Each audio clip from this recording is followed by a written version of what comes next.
The Driving While Awesome podcast is recorded live to SD card at the Beeline Motor Club in Santa Cruz, California. Welcome to Driving While Awesome. My name is Warren. My name is Lane. I'm Joe. We're joined by Joe Polo. And this is like a Haggerty podcast, right? Part of the Haggerty Podcast Network. Yeah. I forgot the line. Thank you for joining us. Joe, how the heck are you? I'm doing well. Nice. Doing well. It's been a long time since you've been on the podcast. We were trying to think about this. It was back at Lane's house. My old studio, the little room, right? The Octagon. Yeah. The MMA. MMA fight. Definitely cozy quarters for sure. It was, yeah. I remember we used to video that, and we would just have like one. We had a camera way up in the corner. GoPro up like bird's eye view. Yeah. Nice. And it totally worked. Yeah, that's pretty good. That was pre-pandemic. Absolutely.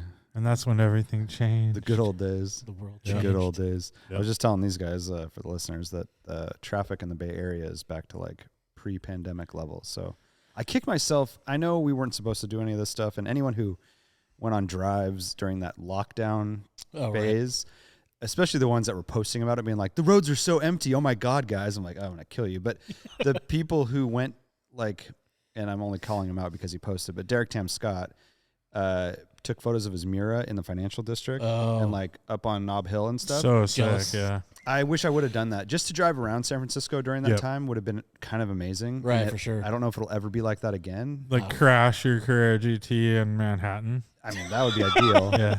That's Pretty good. cool. Was that Those that are good. That one guy, huh? Yeah. And then he like bailed. Didn't he like run away from the car He after? was there. He got Like, but no he one's tried gonna to notice. He tried to drive away and he hit like 6 more cars. Yeah, the wheel fell off. Yeah.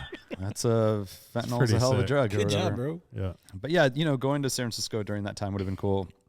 I, of course, follow the rules. Right. I'm a law-abiding citizen. But, I have regrets. That's kind of like when it snowed last week or whatever, 2 weeks ago. Right. I didn't take any photos of cars in the snow. That was dumb Right? because you went right by it. Yeah, you're on it. I wasn't every like day. driving through San Francisco Yeah, no, I was driving over the hill In a and it white was straight car. up snowing in a white car. Civic Type R, and you're Yeah. like, nah. I just got to get to work. Yeah, exactly. I remember the first rally I went on, we had snow. My first one was 18. And we drove up over, man, where was it? It was heading like into, when we get over and we get into the, by the grapevine there, you go over that pass there, Yeah. and there was snow because I looked back and found pictures of my Mustang like parked off the side of the road. Dude, with, that like, was snow. a long route because Lane and I had to pre-run that one. And, In the snow. it was so icy, and we were in his GTI, and we're like, Marty will be fine in the Cobra, right? And we were like, keep like looking at each other Marty. like, he could probably make it through this patch, right? And We're then- like, whoever will be fine in his GTV on 200 treadwear. Exactly. tires, right? Little did you know a guy was bringing a Mustang with a spool. Yeah, exactly. But it was way better then. it got better, yeah. Yeah. I mean, it was like full on snowy roads when we were on the road. Yeah, there was when we nothing on pre-ran the it. road. It was just like There was side of people the road. sledding and stuff. Yeah. It was, people like went to the snow as we were driving by. Yeah. We did the 50-year storm rally, which is in the winter as well. And Lane and I, on the way back, what did we do? Were we pre-running something? Oh yeah, we did pre-run. We did something. You pre-ran the Something one of the else. rallies. But we got on the grapevine as it started dumping snow. And I think we were just ahead of the closure. Like they closed it right behind us. you. And I remember being in the 944. I was just riding shotgun. Dirty. But it was definitely sketch. Yeah, Sketch balls. I for should've kept that with us. sure. Speaking of the 944, any updates from your brother? What's he doing with that thing? I don't know. Yeah, 944 updates. Sitting. Sitting? He's been driving. I know he's driven it. I went to his house like a few weeks ago. You took the stickers off. It was right? clean. I bet. Yeah. Knowing Blazer, I bet that thing was clean as ice. He lost one in the fire, right? So he's Yeah. kind of reliving those. He did. Speaking of which, new cars. Look at this. I know. Travis Yeah, got remember. a. Did you get him in a headlock and give him nuggies until he bought a 911? Yeah, or what? exactly, dude. I'm like, you have to join the club. Non-11 guy? Yeah, 911 got a 911. Dude, what's the story? I don't know the full. I know where he got it. He got it from our mechanic, Oh. What is it? Mario. It's an SC. S80. I think it's an 82 Oh, it's early. SC. Could be like a 95 too, because they all look the same. That's true. Not a 95. But Yeah. yeah, I 90, think it's an 92. 82 SC. It looks like a pretty high mileage driver. And I think it's I didn't look at the odometer. maybe I don't even know what the miles are. Okay. 180 or something. Rebuilt trans like a couple thousand miles ago. Original owner for Really? like tons of years until like 3 years ago. It looks like the guy that bought it 3 years ago bought it with like a bad transmission, then had the transmission rebuilt. Oh, I see. So, or maybe it was like 4 years ago or 5 years ago. But yeah, front, you can see the front fender has been repainted, and the hood, the rest of it's original paint. Pretty cool, like patinaed car. It needs like the seats are a little shaggy. Yeah. Is that an original color or anything? Yeah, it's the original paint besides the fender and the hood. Yeah, it was like, I kind of was like, it looks like there's a few spots where The mismatch is off, or the paint match is off. But yeah, it seems like a good car. It runs really well and stuff. I just like pulled it out of here once. Yeah, so. yeah. Do you have any idea for plans? Just I think he's just gonna do little, like he has one headlight off right now. He's putting Euro headlights on it. It had those sugar scoops, which are horrible. Oh right, sugar scoops means they were U.S. only thing for these cars because we weren't allowed to have good lights basically. Yeah. Because U.S. laws are stupid. They're like 50 years behind. Yeah. Remember, we weren't allowed to have like Mercedes had the adjustable lights. They're like, no, you can't have adjustable lights. Why would you be allowed to have good lights? All the plastic when we could have had glass. Exactly. So this had the sugar scoops, which is they just call them. They're basically a big fat trim piece, and what it does is it makes it so you have 7-inch. H4 headlights closed. Actually, not H4 because H4s are you can replace bulbs and stuff, sealed, but sealed beams. So on the U.S. cars, they had 7-inch sealed beams, where the rest of the world had 8-inch headlights. So if you look at like the black car back there and my car, it has a thin little ring next to the headlight, and these are sugar scoops. So they were like. It's like a 3-inch surround, which basically brings it down to 7 inches. Yeah, Jag did the same thing. And it's really ugly, dude. And 5-inch headlights on all the U.S. cars. So 7s. For which car? On the outside. So like all the XJ6, even back to like the Mark 10s of the 60s, they had same deal, small ring around so they had 5-inch headlights in the center and the outside ones, whereas all the Euro cars had the 7-inch outers. So stupid. Yeah. Yeah, so these on the sugar scoops, it also makes the headlights like straight up and down. If you look at a side profile, where they instead of leaning back, they just look goofy. Like they look like now that you know, you'll notice it. Like, oh, there we go. You'll be like, oh, that's goofy looking. Yeah. Yep. So he's replacing that. He did Euro turn like rear tail lights and stuff like that. He's just kind of doing little. He's gonna keep it. Yeah, it's a. I mean, he didn't buy it to flip it. Sell the 914s and. He already sold one 914. Oh, nice. Yeah. So have you got Shane? Like you're like Shane figure it out, you fucking idiot. No, dude, he's full on. We all need 911s. He just sent me just tonight. He sent me pictures of his new like wheel and tire package on his Dodge Ram. Nice. Was it bad or good? It's black wheels. And God. Doesn't want to clean them. He has like Fox suspension on it. Have you seen our boy Forbes's wheels? It's the worst case scenario. I can only imagine. They're like the methods that has like the double spokes like sandwiched over each other, black. With how many it's so gnarly. how many bullet spike lug nuts? Yeah, spike lug nuts. All the bullet spikies. And what kind of car is this on? Dodge Ram. Yes. Okay. Yeah. Full dog. Yeah. Full-size dog. I can only imagine what D-Bus would do. Savage. Yeah. Savage. Yeah. So he had a Camaro RS in high school, like an 80. I want to say it was like an 89. No, 91. But it's all like that. But it's a 6-cylinder RS, right? Oh, nice. Yeah. And it was white over black, and he called it Coke White. What color is your car? Coke White. Yeah, dude. All right, dude. That was actually in the Chevy catalog. Yeah. It's an option for the color. Mm-hmm. Oh man. Yeah. And he's the guy like you're like, oh, that car is sick or something. He's like, they're 20s, they're 20s, they're 15s, but I keep them clean. Kind of thing. Like the base model wheels, probably. Yeah, exactly. True though, dude. Yeah. Man, all right. Well, we got. Dude, before we get into like questions and stuff, can I just last podcast, what did we do? We had Level Clark set. on, maybe. We had Clark. Did we? That was 2 ago. That's this. No, we did. We did range. Range. So we had Ali.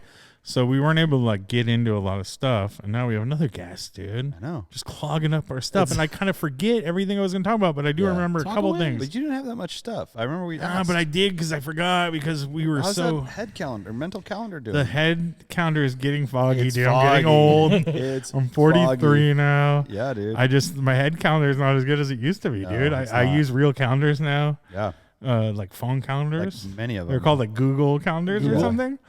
I hate calendars. Like the dude, I have digital so many Google suck. calendars. Oh my god, dude. I like a good paper calendar. Yeah, I got the desk. You say hard calendar? Hard calendar, yeah. Oh, I need a hard calendar. I got the desk one at work with the wall calendar. You know what I need? I need there's things I need to do every day, like every day of my work life. Brush your teeth.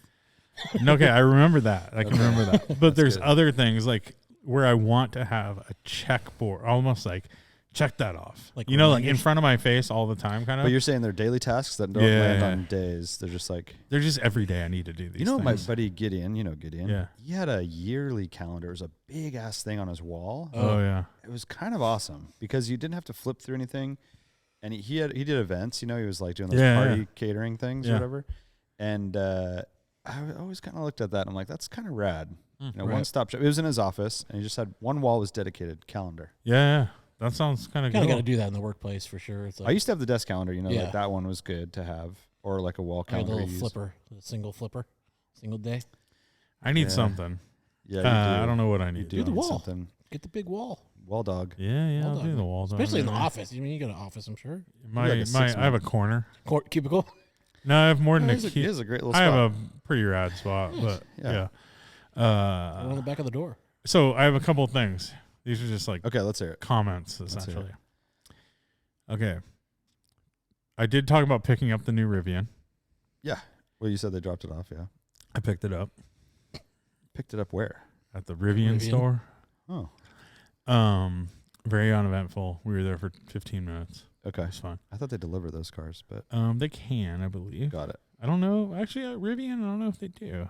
They delivered it to us when we test drove it back like a year ago. Yeah. Well, I know, I'm pretty sure Marvin's was delivered. He probably did. My Volvo, maybe if you live close. My Polestar was delivered, but I could have picked it up as well.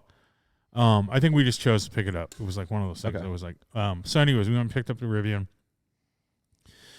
Ali drove it back. I drove the Tesla Model Y. I never drove the Tesla Model Y. I've driven it home like once or twice, but I was in that thing and I had this epiphany. Oh, I was can't wait. and it reminded me of renting that Chevy Malibu when I went to Radwood in Seattle. Yeah. You were bitching about it nonstop, and I'm like, why is it so bad? Like, why are you bitching about it so much? About the Malibu? Okay, for one thing, when you lock the steering wheel, I could still physically move the steering wheel up and down. Well, yeah, because you're trying to. But I can't do that in any other car. And how'd I find that out? Because I moved it up and down. Yeah, the rental car though, that was that's a fella my size using the steering wheel to get out of the car. 10,000 miles on it or something.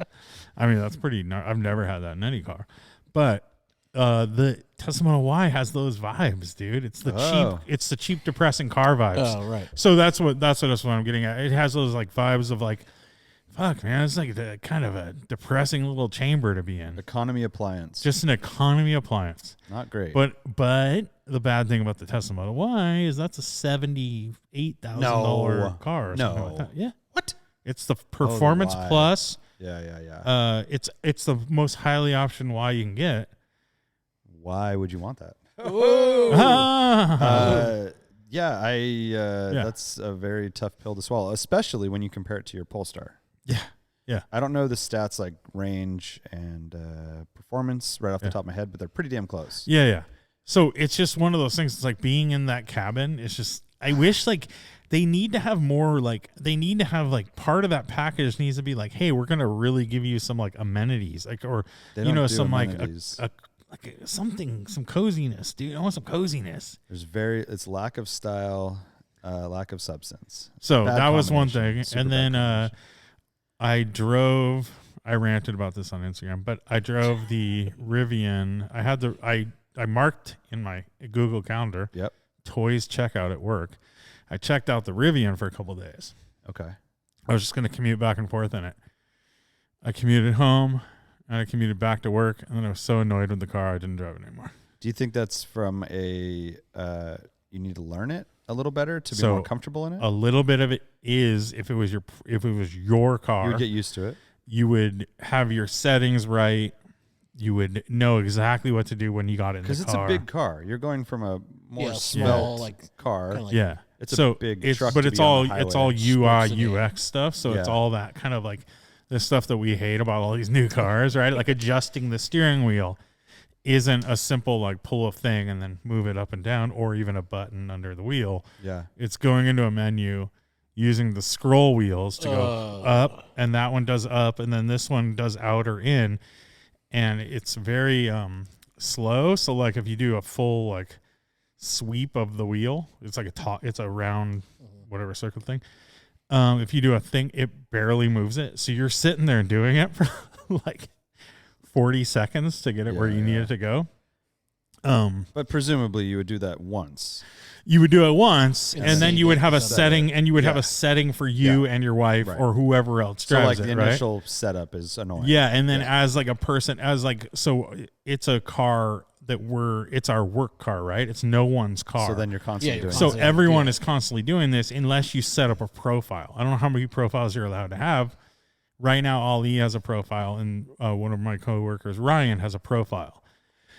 I'm like, okay, I just want a guest profile then, because it kept saying anytime I adjust the seat, it would pop up on the screen and say, do you want to change this to your profile? And do a whole alert thing. And I'm like, nah, I just want to drive the car. And then I'm like, set a profile. I want to make a profile then. I'll just make a profile. Yeah. No, you have to go into the app and do it. Like your phone app. So I have to do an app thing. And then, I was super annoyed with that. And the fact is that I'm not going to be driving it that much, but I like, and it's also like you're over complicating basic features. Like even brand new cars have manually adjustable steering wheels. Like that's not a very. So then the mirrors are the same way. You have to go into a menu and then do the mirrors with the things. So I was doing it for the steering wheel, and I was trying to do the steering wheel when I was driving. And if you're going straight, it's fine. But if you're turning, it's just going through my neighborhood, and I'm trying to set it up as I'm bringing my daughter to school. And I'm scrolling through it, and then it clicks off, and I'm like, oh, fuck, it's not doing it. So I click it again. I do that like 5 times. And then I'm leaving her school, and I'm like, oh, I'll turn on the stereo now. Like, I didn't have stereo. We were just like talking on the way to school. Turn on the stereo. I had turned the volume all the way up because that's the same volume controller. Damn. Dude, and it has a good system, dude. And it was like, blew me up, dude. Well, warranty claim coming soon. Yeah, it was. And I'm guessing you weren't listening to like Perry Cuomo, or is that a guy? I don't know who Perry Cuomo is, but Lake Cuomo? Oh, no. Yeah, that's Perry Cuomo. Yeah. Is it? I don't know who that is, dude. I'm thinking of, I don't know. I was listening to some Sade. So. Oh. Well, then it shouldn't have been too bad. Like kind of a groove. And then the biggest like UX problem is the wipers. Like a normal car, like how do you turn on the wipers? Every car. Don't tell me it doesn't have a stock. Okay, how do you turn on the cars? It's it's either up or down, and then you do a twist or you do a twist, right? Multiple twists. Yeah, it's pretty basic, right? Twist or an up or down. Yeah, and then you have like sprayers, pull back. Yeah, pretty easy. Yeah. This has a stock, but that's not how you do the wipers. There's a little switch on the stock. So it has a stock, and then there's a little tiny switch. Okay. So you go like this, and you go like that. Can you get used to that, or no? And it's only an up and a down. Okay. So you have to click, right? But you don't know what you're necessarily doing because it doesn't have like a detent, right? It's not like several, and you can go back and forth. So you're looking at the screen that tells you this is medium, this is heavy rainfall, this is downpour. Right. No auto setting, like just. So there's an auto setting which I wanted. I put it on auto, and it was like raining pretty heavy. It doesn't put it on heavy. It doesn't. It's not fast enough. It was never fast enough. Or it goes way too fast for rain. So the auto just sucked. So that was kind of annoying. And meanwhile, I came into work, and I was just like, lanes ablaze, and you don't want to be around, right? Yeah. When I came into work, I was like, fuck that fucking truck. Yeah. And June, who I work with, she's like, why do you hate it? And whatever. She has 3 Rivians or something. Right. Well, she has an R1T, an R1S, and another R1S on order that's going to be delivered in a few months. That's normal. And she worked for Rivian, too. Oh.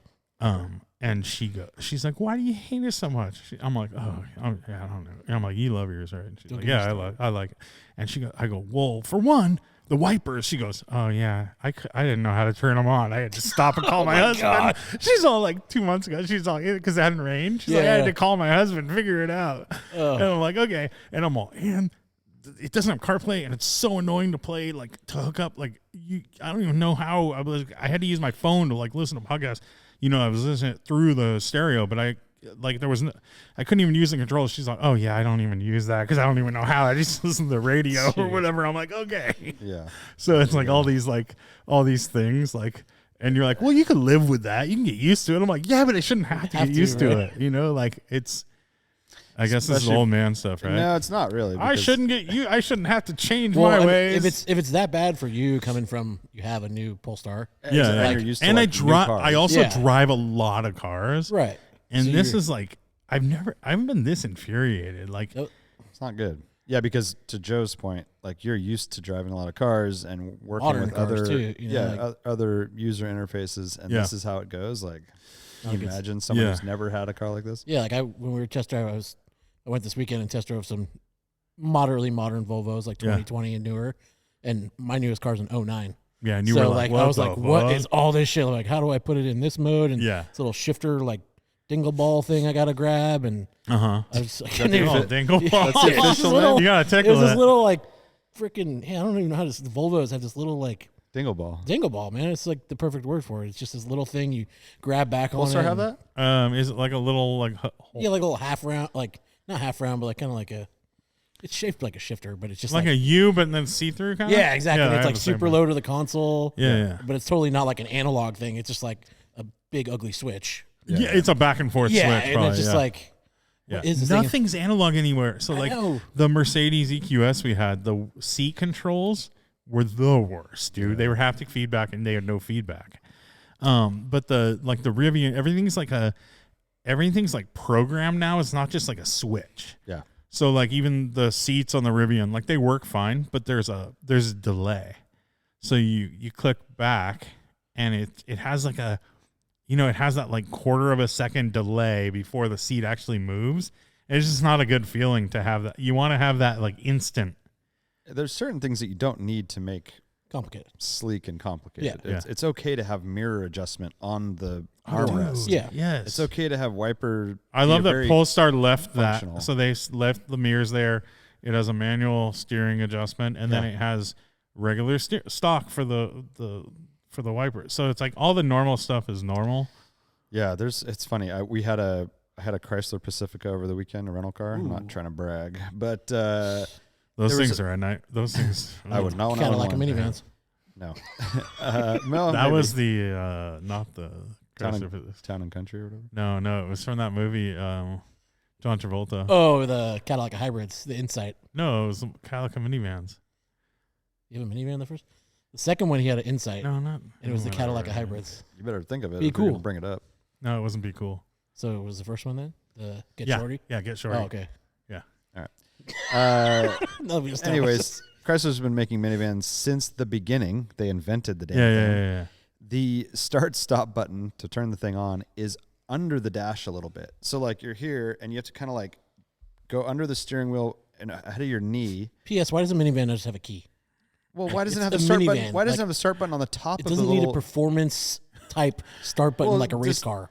Hey, old but man, now that keys are gone. Okay, I will say that keys are gone, and that's become a convenience thing. That's a good thing. But don't place it... Because you have auto entry, and then you keep your key in your pocket. In other words, I had to look every time to find it. It wasn't an easy... And you've been making minivans forever. Yeah. Put it on the top of that little dash by the way, spot. you've been making cars for a while, too. Cars.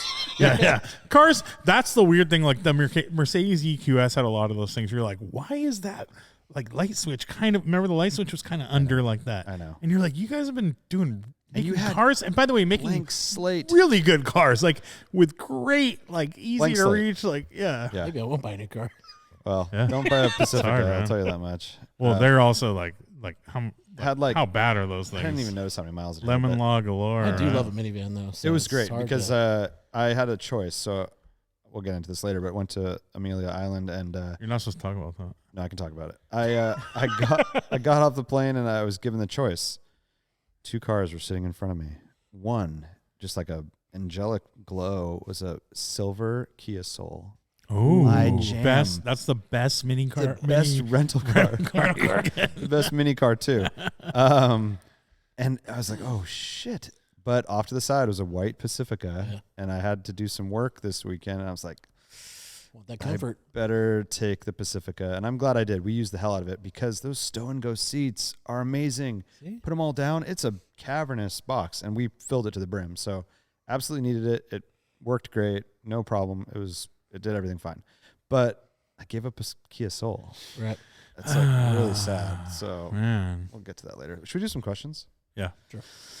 Let's do it. I'm very excited. It's my first question episode.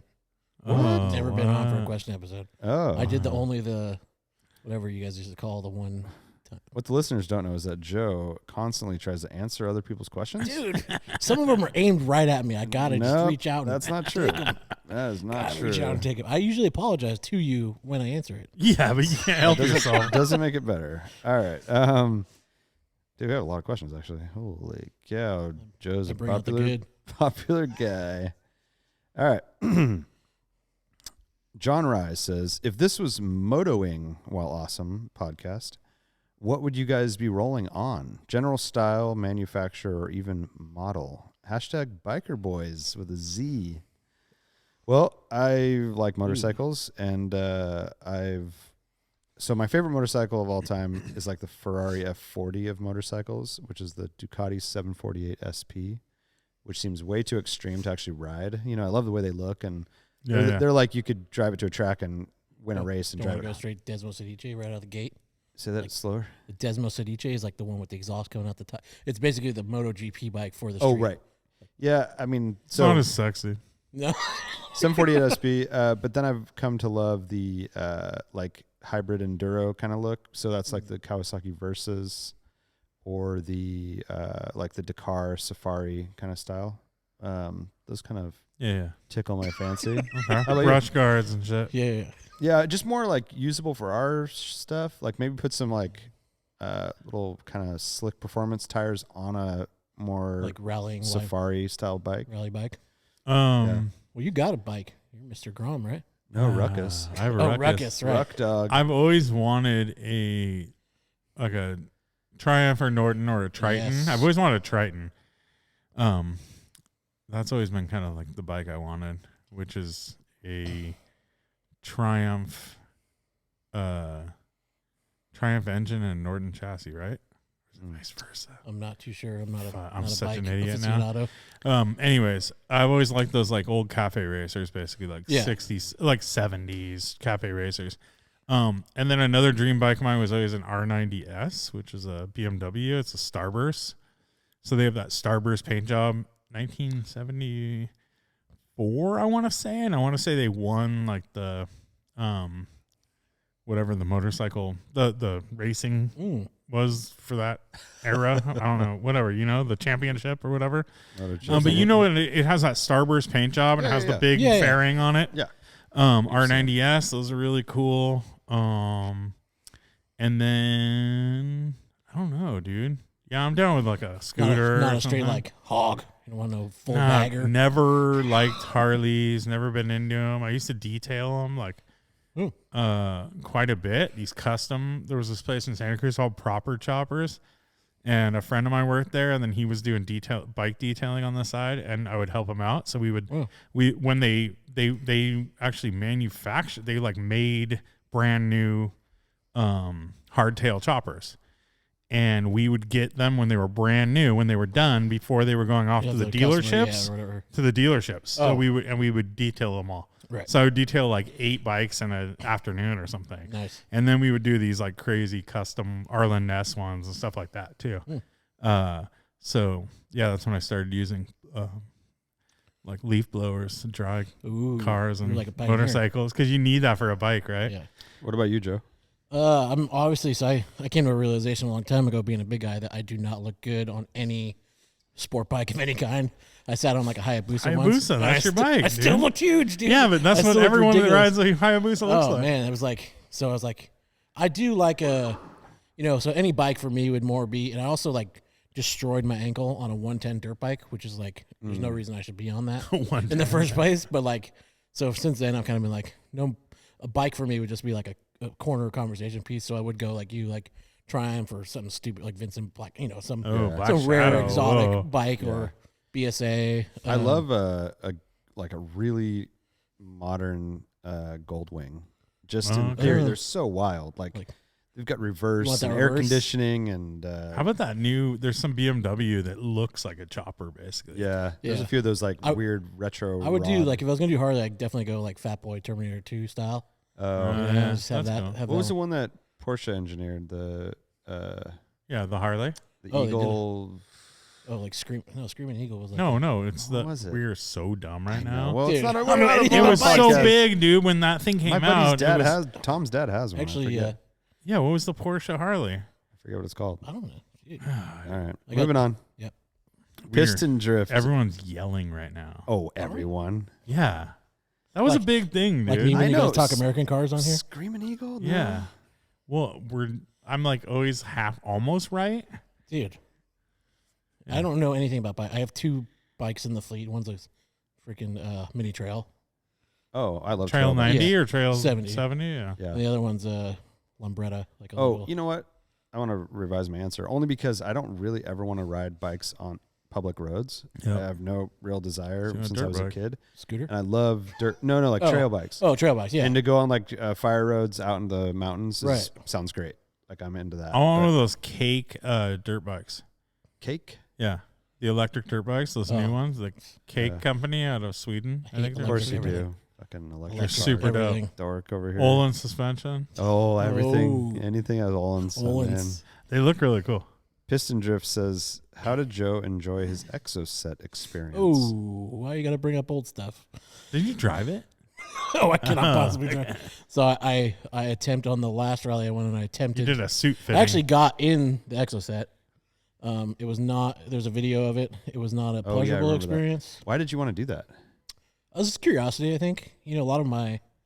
I wouldn't even like.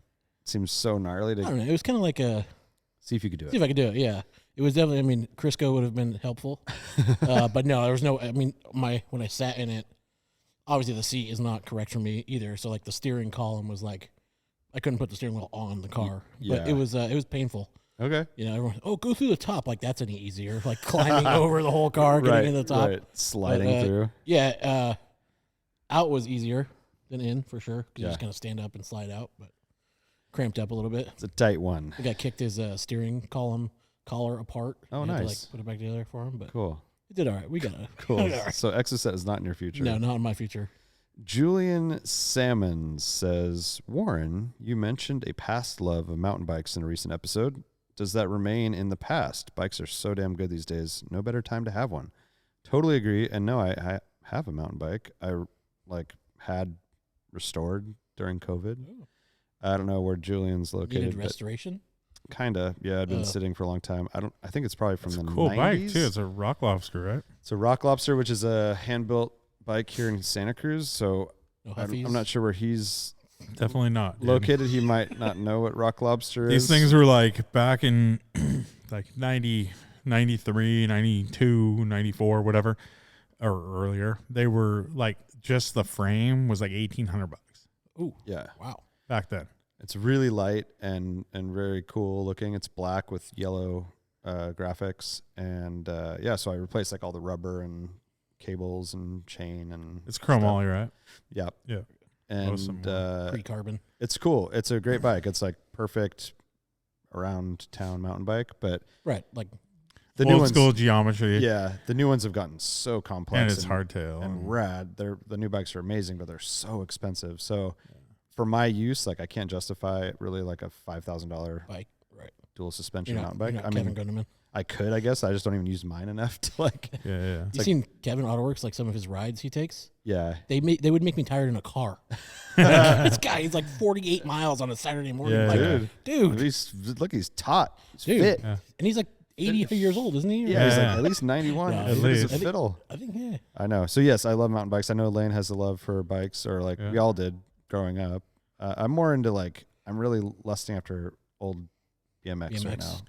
Yeah. I think that's everyone wants what just they had like- as a kid. Now it's like a thing, so it's like so impossible to find one. Dude, for- it's so I would just never expensive. buy Yeah. it. I would never ride it, so that's why it's just kind of a poser thing. It's so But cool though. Like if you bought Andrew something, that's always my angle, right? Yeah. It's like, well, Right. you know, I and then buy you can go-kart. ride with him. Yeah. So you need something to ride with him. So you're like, might as well get something kind of cool. Totally. Yeah, I think I will. I want to find the right. I have Dude, it in my somewhere- mind. So, being I'm a hoarder of all things, and my dad doesn't get rid of anything. Somewhere I have a Mongoose M1 Mini that was my bike when I was like 10 years old. Somewhere.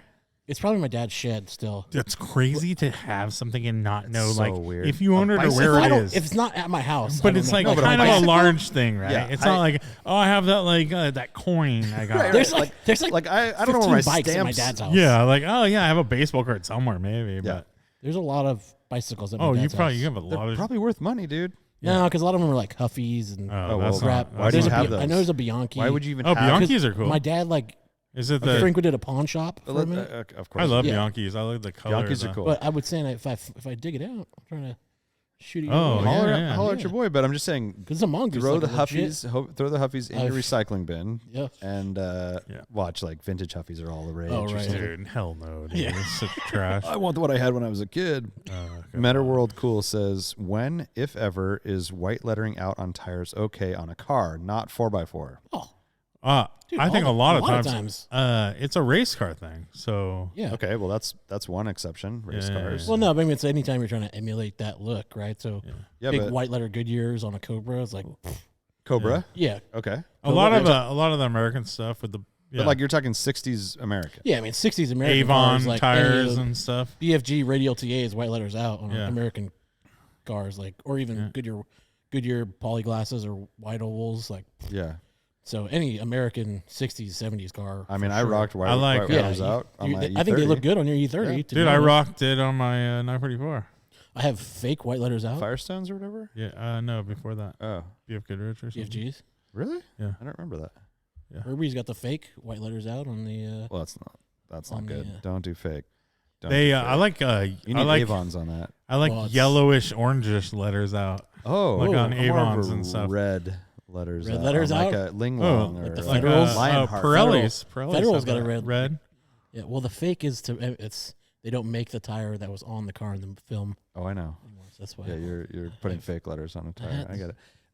Avon though, the white, like kind of almost dusty looking white, or a little bit No, like orangish yellow. Yeah. orangish yellow. Yeah. That's good too. That's what I like.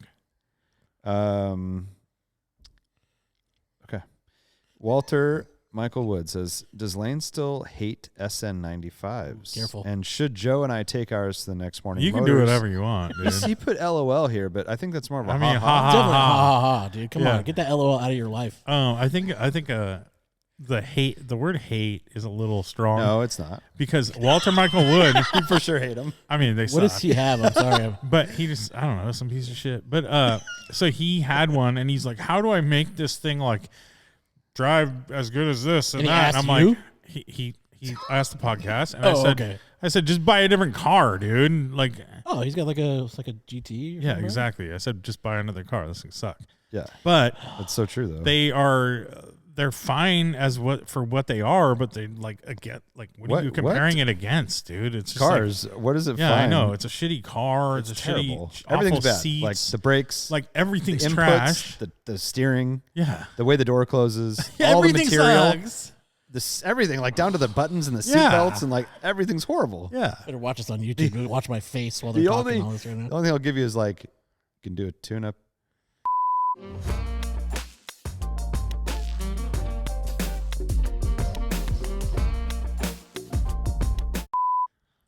yeah. It's really- Hey, That's and cool. another thing is they don't make a lot of power. Is that true? Yeah, No, like a good. like three. Your Well, car. my car's like 305 because That's pretty It's good. a It's a Cobra Cobra. though. That's dude. But yeah, I mean, It's got a little snake on it. they do have like one of the most durable engine platforms ever created. I'll give you that. Like that 4.6 2 valve. That's especially totally fine. Is And like they've got a 400,000 miles plus in every. unique cop car sound. and- But like, I mean, the SN95 was like, it's like the cheaper version of getting it's still a Fox chassis.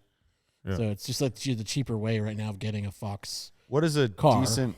but no Fox one's body- buying the Fox for the chassis.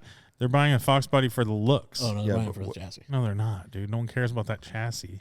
It's like I'm old going and on record. irrelevant. No, by the way, Going on people probably do. Dude, I'm going on record. Best all around chassis ever made. Ever made? So retarded. Ever made. Yeah. Ever made. MQB never Because existed. it can you can modify it a little bit and do great things with it in all aspects. That is In true. all you aspects. You can make a road Off-roading. You race. can make a drag race. You can make a road race. You can. Okay, what else can you do, dude? You can make a drag race and road race. I mean, what's a great like? It's like probably one of the best drag race chassis ever from a factory. Okay. You know, it's a factory 4-link, which is what people put in old 60s cars to make them drag race good. What is a good Fox body GT cost? Right now, 15 plus. Okay, and SN95? Oh, 7,000. 10 or less.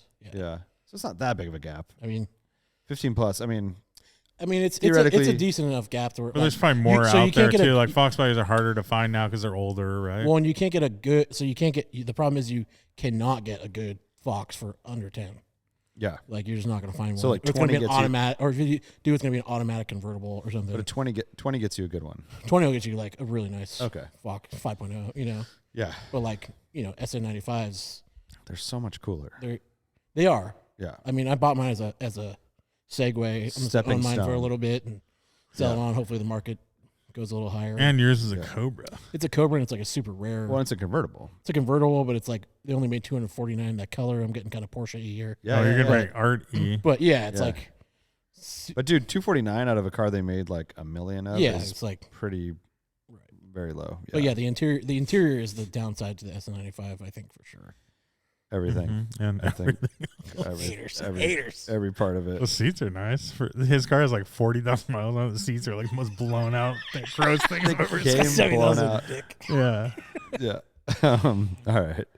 The photographer's garage says, "What's the most important component of a high quality sandwich?" Oh, Bread. bread for sure. Bread. It is. Yeah, it's It makes or breaks the Dude, sandwich. yeah.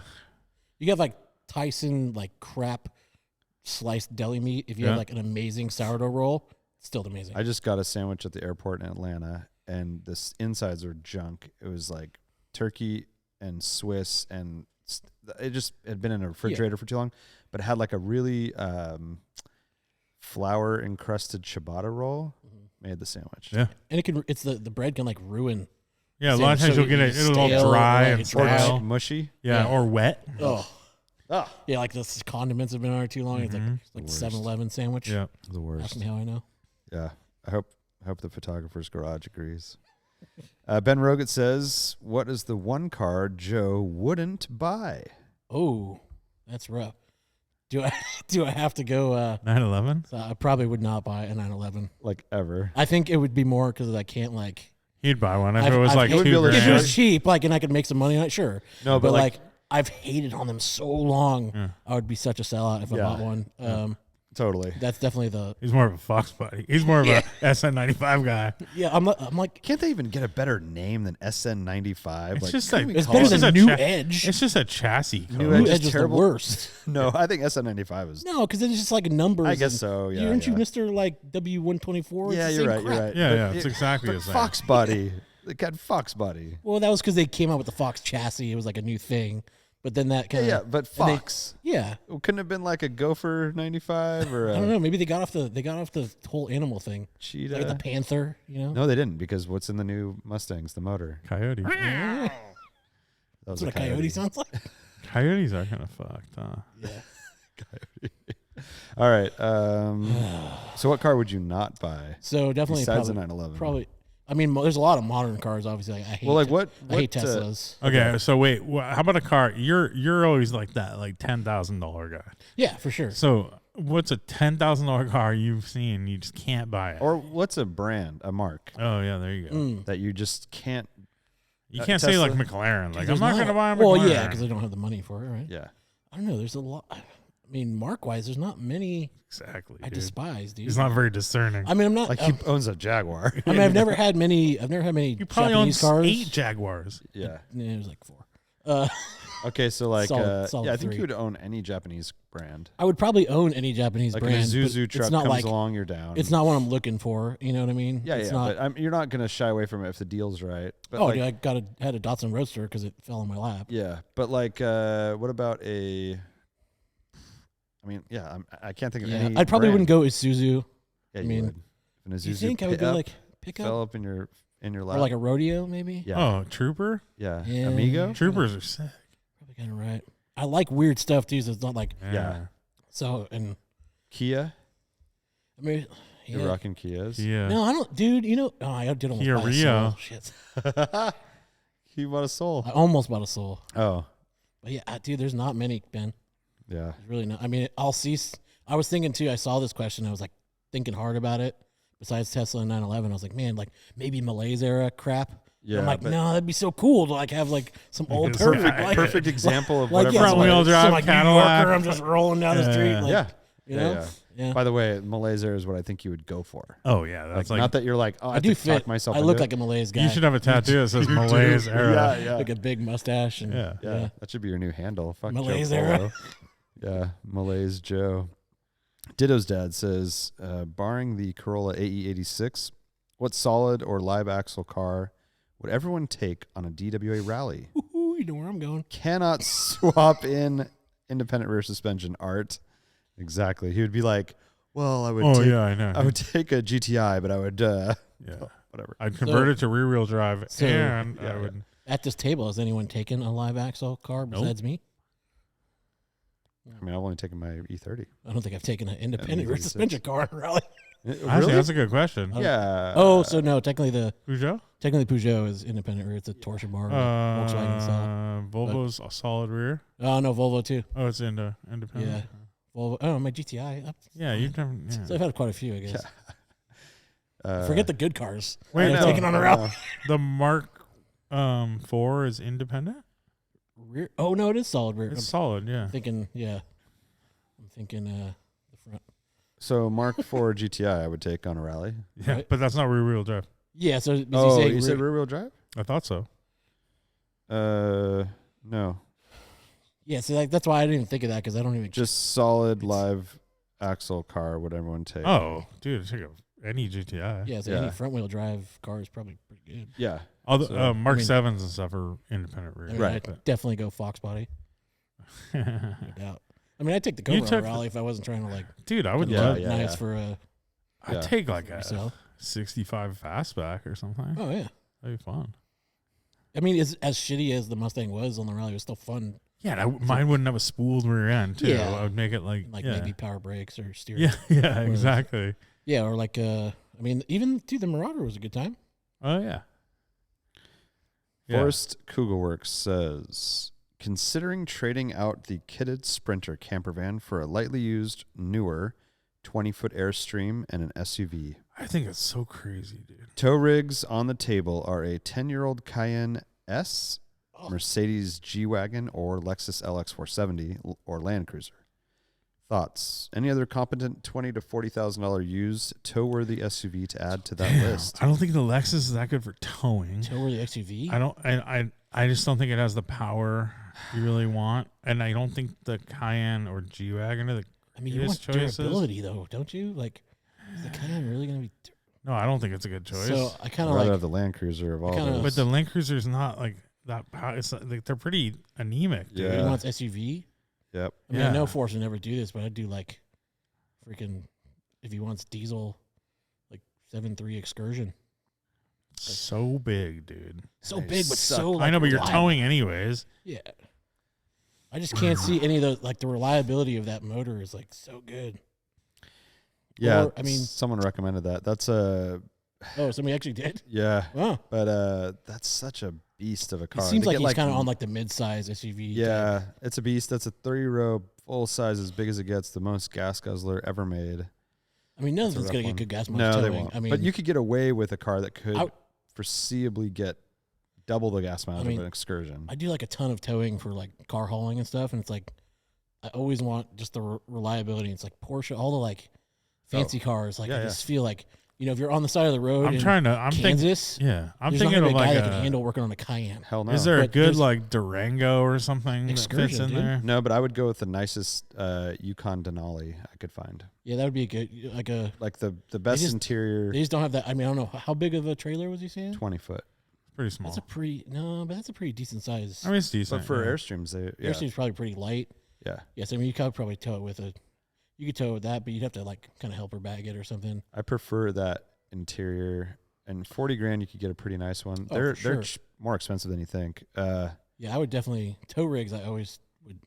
I mean, as much as we say you guys go against American, like the Excursion and the Tahoe Suburban, like those engines. You're talking the same engine that's in a Crown Vic. To your point, like if you're going, you just want to get there, but dude. you also want to be like if you're in Utah and the thing shits the bed, you need to be able. You can take it to any garage and they'll work on it. Like your G-Wagon, they're like, I totally agree. I'm got a canoe valve in there. No, that's what I'm trying to think of, something that has like a pretty nice place to be, but also like the Excursion's pretty shitty, dude. Like, right, but you could get like nice one. I know, but it's like nice. Like get the like you said, get the Cadillac or Denali. But they didn't. Get the Eddie Bauer. Yeah. Limited. Even like think of like a smaller like. The Excursion's pretty big. That's like it's on the bigger size. Or the Chevy. Sorry, I'm thinking Expedition. Oh, my bad. Expedition's bad. Yeah, so it's like Excursion's the big. Yeah, Excursion's the big dog. I'm thinking the Expedition. But they didn't make a 7.3 in an Expedition. No, but you get like a 5.4, which is the big dog to the 4.6. Like a newer Expedition. Yeah, it's the same. Yeah. It's going to be the same deal. It's a mod motor still. GMC Yukon. That's my pick. Yeah, that's probably the best pick, to be honest. And any of the GM. So here, let me throw this at you. What about a full size van? Dude, vans just don't tow don't tow good, and they're so poorly appointed. Like they're such rattle shit boxes. Like it's just you can get a 7.3 in an Econoline. Yeah. They're just not a good thing to drive. I agree. Dude. Yeah, they're very utilitarian. And it's like if you get the van, you're back to the keep the Sprinter. Well, because it can tow. Because it wants to tow the Airstream, but I think you want to be in a nice place when you're towing is the thing. So like. What does that mean? Yeah, like a nice Yukon Denali or something is like pretty good. Yeah. That's why I was thinking like, how about like a Jeep Grand Cherokee or like a newer Durango or something? They're just not reliable. They're like the worst of that class.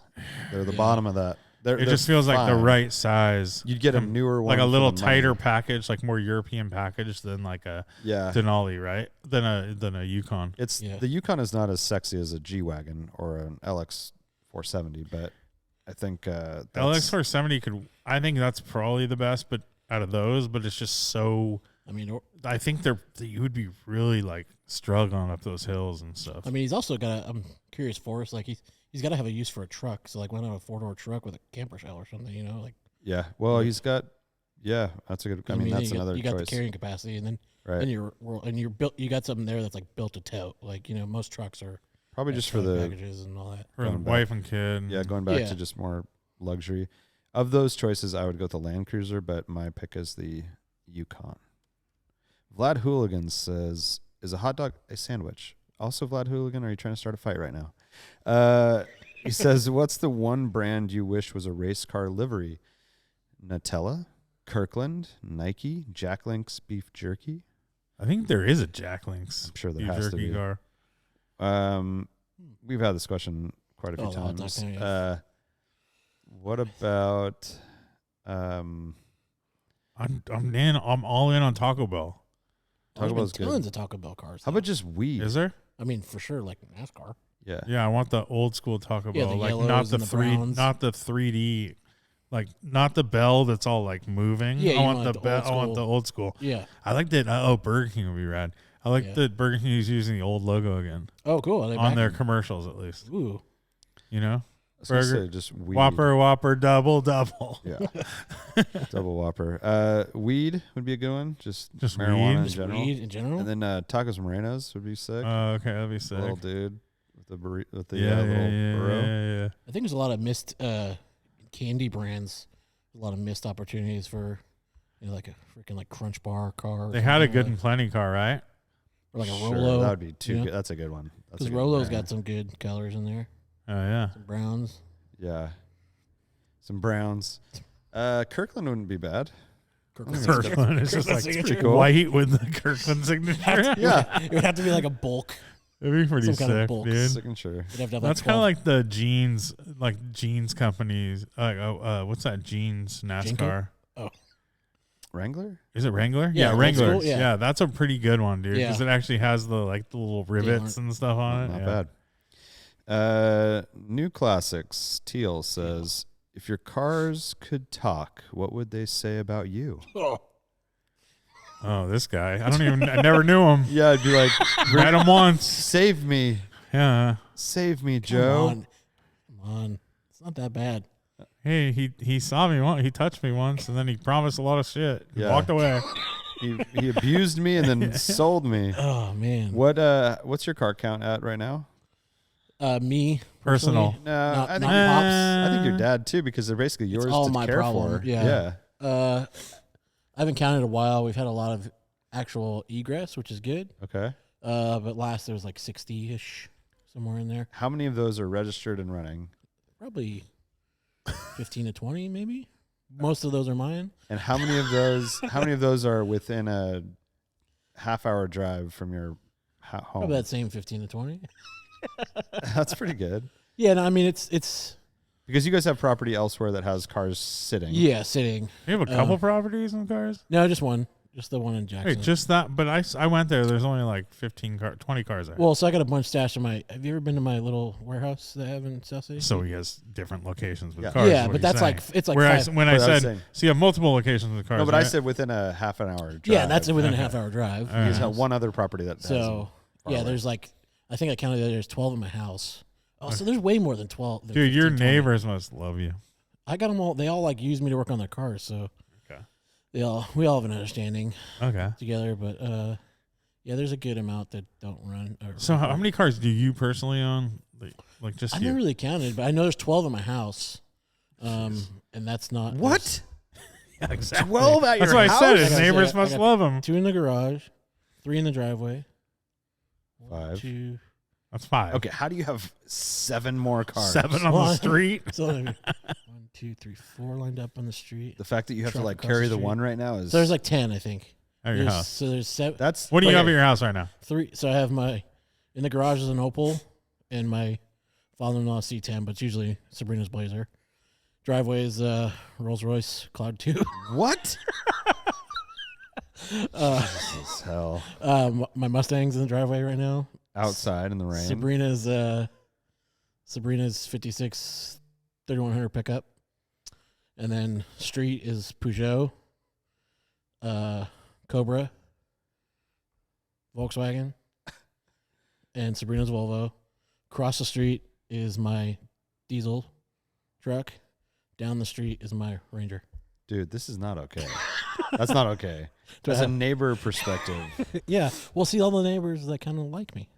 I mean, Yeah, but they- imagine how much and- more they would like you. Right? Yeah. Yeah. Well, and that's not counting the Marauder that's at the shop because I'm rebuilding it. So Dude. yeah, there's Oh. another 4 or 5 at the shop too. What else is at the shop? So the shop, there's the Marauders there right now. By the way, I think I passed out during the. You were like doing a work or something. I passed out, dude. Marauder, 64 Fairlane, the nice Opal. Wait, 64 Fairlane. Yeah, Who's that? Two-door? that's mine. When did you It's get a Sport that? Coupe a long time ago. Sport coupe. That's cool. Yeah, it's actually like I kind of kept that one inside. I like 64 Fairlane. Yeah, like the Thunderbolt. Sell it to this guy. So, Is it nice? It's- not nice. it's- Doesn't run. Fucking no, it's whatever. actually like a When was the decent- last time you drove it? it's a good starter car. I pulled the Lane doesn't want a starter car. yeah, no. But it's a One said, it's a solid car anyway. It's not a roach. That's cool. My Where's your Jag? coupe is there Yeah. By the way, this Under- Jag is like the one. I'm like, what the hell, man? underneath the I it's know. underneath the 64 Oh, E-Type. Cool, dude. So that's my dad's, and then the Vauxhall is there right now. Yeah, the Vauxhall. You The remember Vauxhall, that? I know. Remember when you drove that? Nope, Yeah. you don't. It's never happened. No, I actually is driver. I just had to change it. When is it a driver? wait, It was. I drove it there. I just had to. Put How long ago? Last month. When I don't. I'm not like. Don't publicize these things. oh, stop. No, it's just there's too much. I mean, the fact that my and I like enable my dad a little bit. I'll find some weird thing A little bit. and then I'll send it to him like, oh, check this out, Dad. Next thing I know, he bought it and it's getting delivered to the country house. Wow.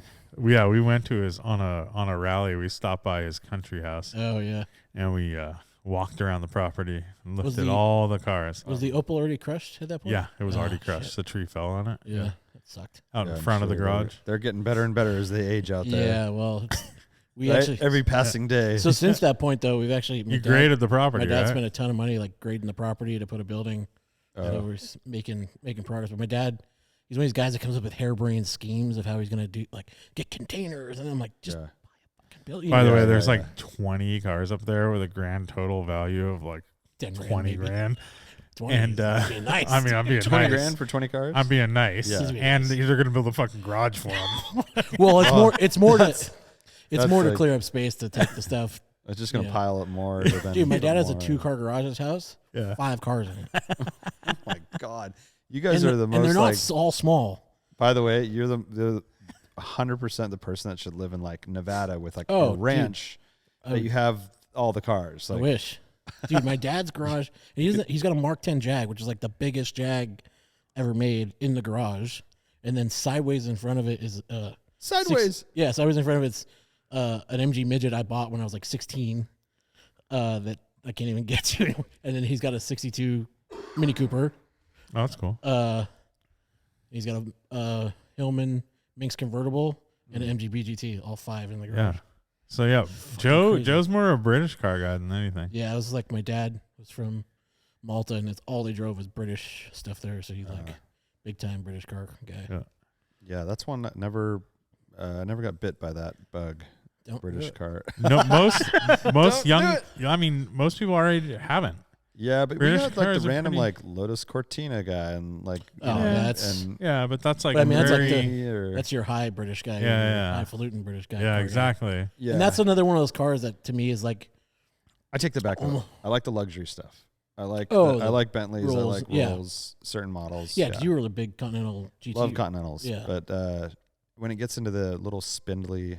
I don't know. I've like gone back and forth. To me, Sprites are cool. I mean, Austin Healey's are cool. Yeah, I'm surprised you don't have any Triumphs. We don't have a single Triumph, which is kind of crazy. It's weird. Where's your TR3 collection? Dude, take it easy. So I love TR6s. TR6s, TR4s? I love TR6s, and I've actually like every day, it seems like every day I'm bringing a trailer, like 2 of them sell, and I can't understand the pricing of them. Like one will be $8,000 and one will be $25,000 in the same year. And they kind of look at the same condition. I'm like, what is going on with these cars? Weird. But then I recently read a review in Classic Motorsports. They're pretty small. Yeah, I was gonna say, do you fit in them? They're really small. No, they're really small. They're really small. Driven one. So they're smaller than they look. I know that I've seen reviews like when I was getting the Alpha, there was like people reviewing those against each other because they're very similar, comparable cars. And they're like, the Alpha is so comfortable and big and all this stuff compared to it, and it's not that big. I mean, you're pretty. Like your feet are, and but I can drive it and I'm comfortable, somewhat comfortable. But I imagine that thing is just really uncomfortable. Like your arms are kind of hanging outside of the car. They say, and you probably watched the same. It was a Grassroots Motorsports video or something. Because it was a Classic Motorsports did that in the Miata, and the TR6, and MG and MGB. Yeah. But I find a B pretty well, but they're supposedly smaller than a B. Yeah, I think they're pretty uncomfortable. They're great looking though. Kegel's Bagels says Kegel exercises? You have to relocate to within 15 miles of a car plant and only drive cars they make in that plant for the rest of your life. Where would you choose to move? Bowling Green, Corvette, dude. Fremont, California.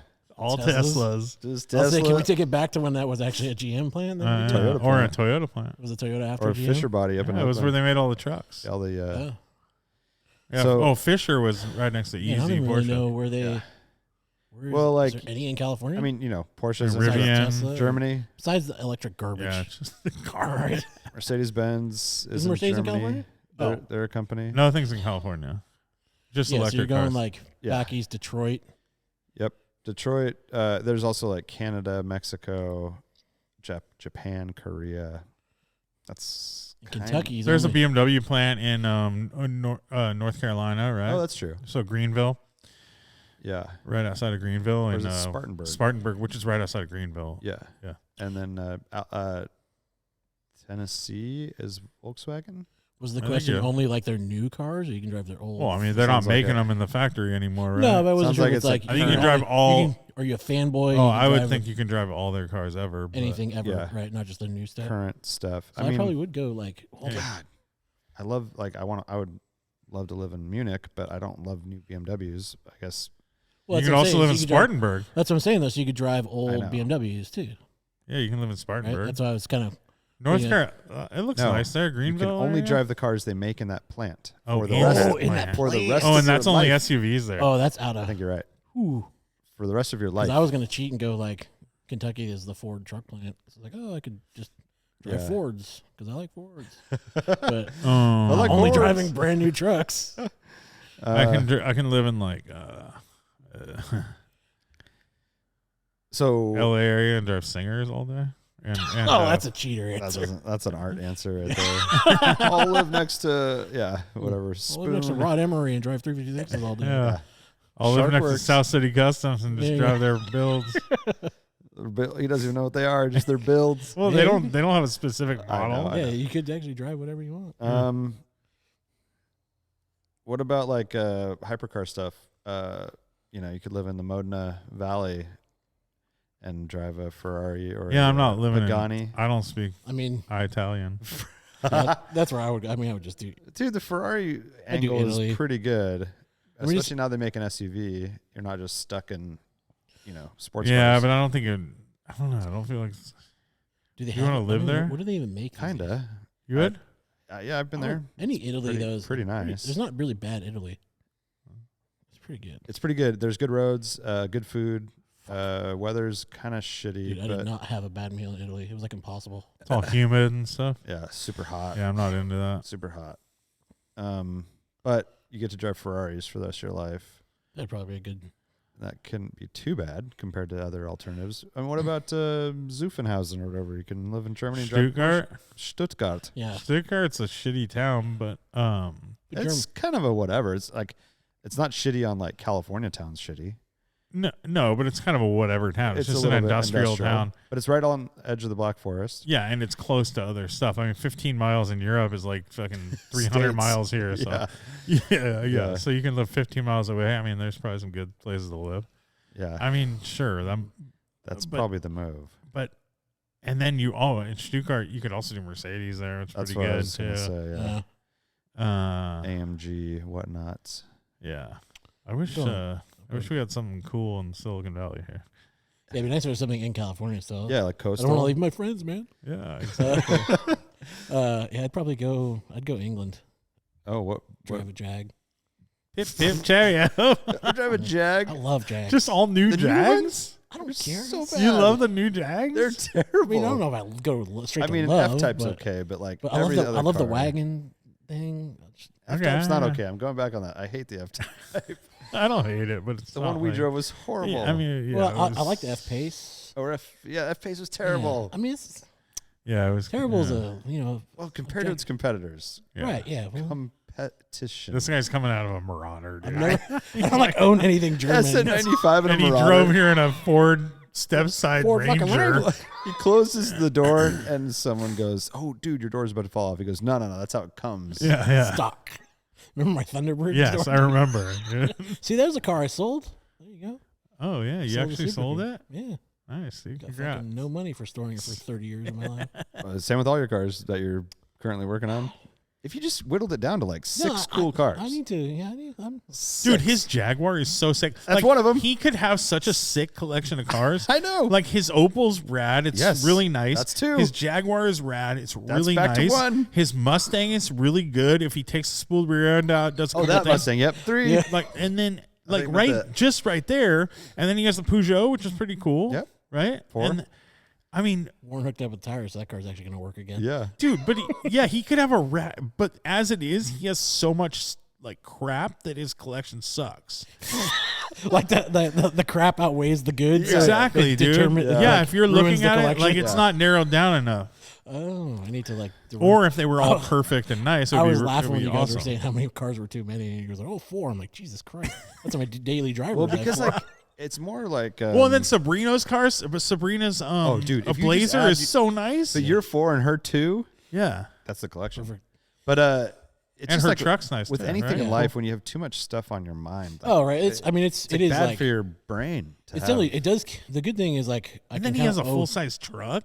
I can always That's be doing. great. I can always be doing something, which is kind of nice. Like every night, I can come home and do an hour's worth of work on something. Yeah, but you could also do it to like make those things like even for better sure. than Yeah, they already yeah. are. And then- Because even those nice cars need work and they Yeah, for need sure. upkeep, right? sure. And they would need it every day probably. Yeah. Because you have a bunch of British shit in there Yeah. too.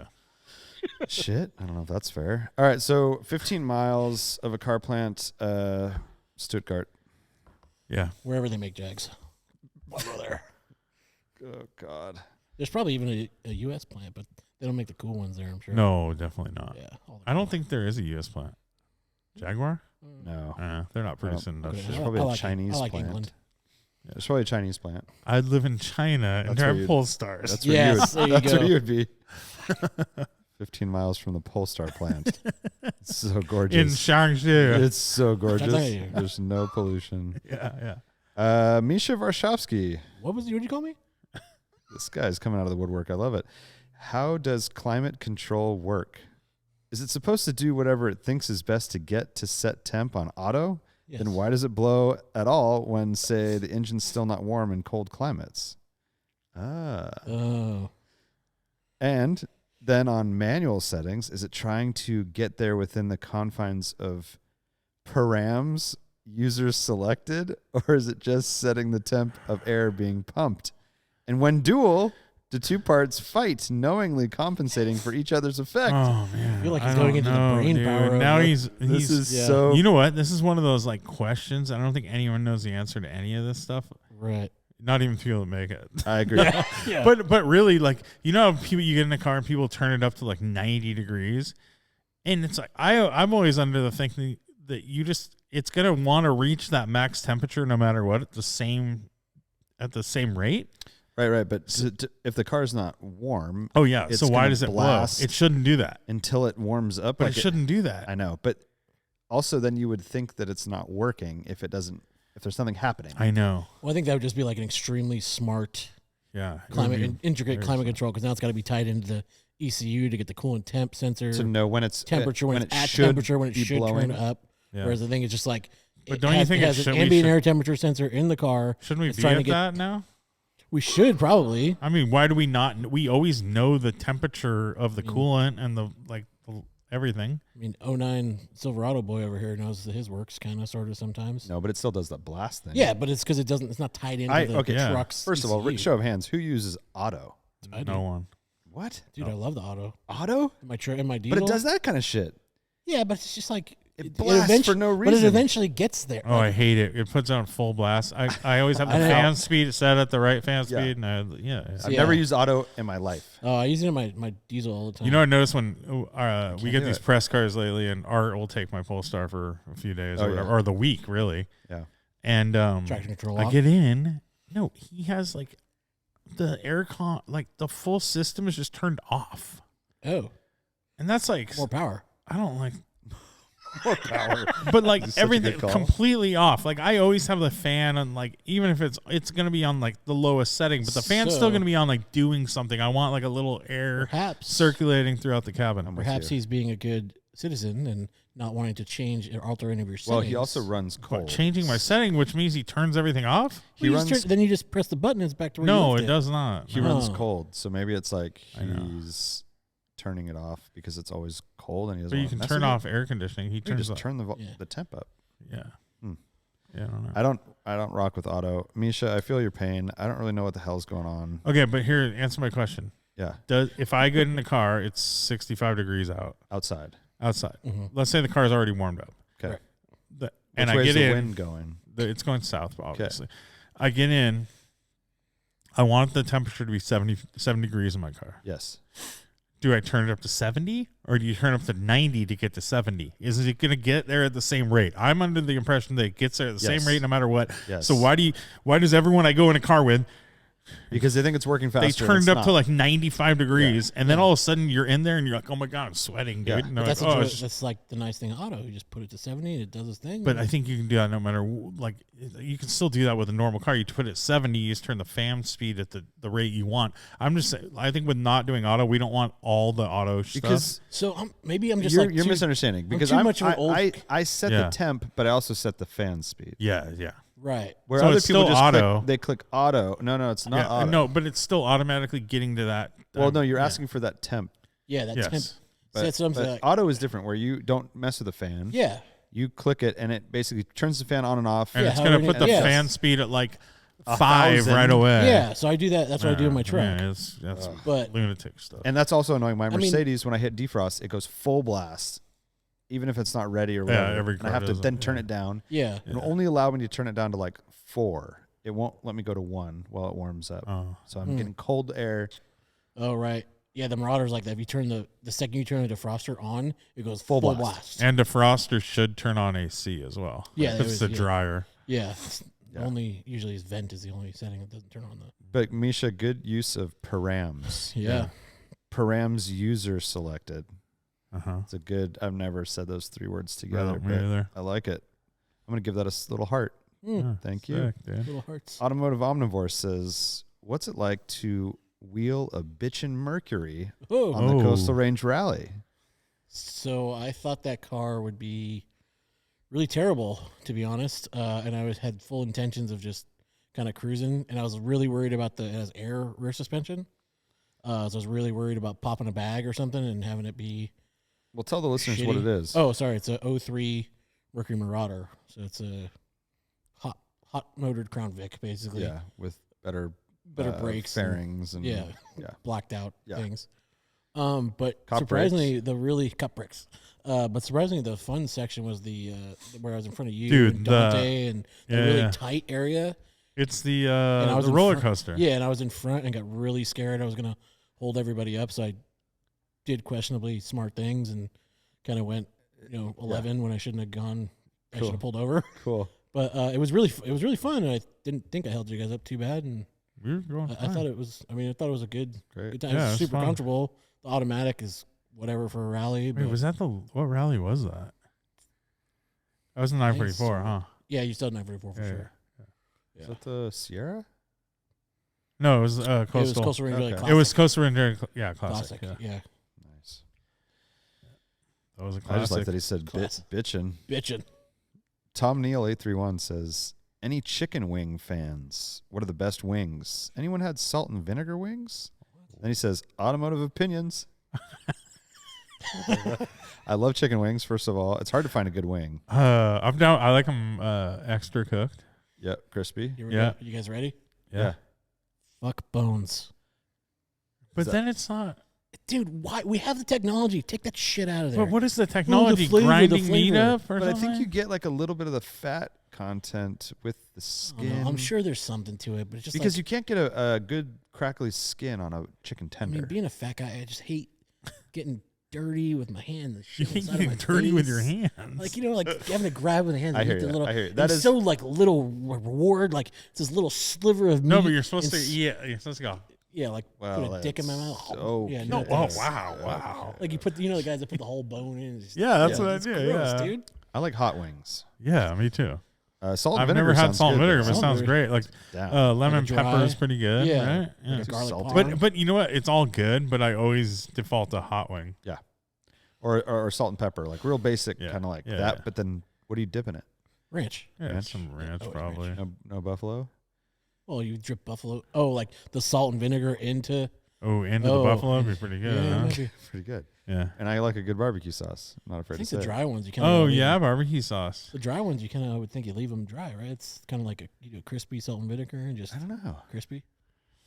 I don't know, man. But there's no good wings in Santa Cruz. I mean, there's places that do an You don't okay have like a wing. wing stop in here? That's we have good. Wingstop. I mean, it's like a wing place. Yeah. Oh, I know it's a wing place.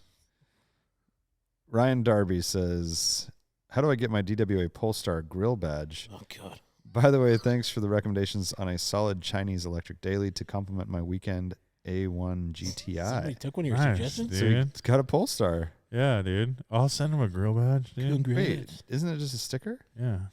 All right, Ryan, look out. The factory one's just a sticker too. Oh, okay. The little like Polestar one, like the car you drove. Yeah, it has a little, Probably had the it's a little sticker on the badge grill. in it, Yeah. I like how it says A1 GTI, Oh yeah. not Mark 1.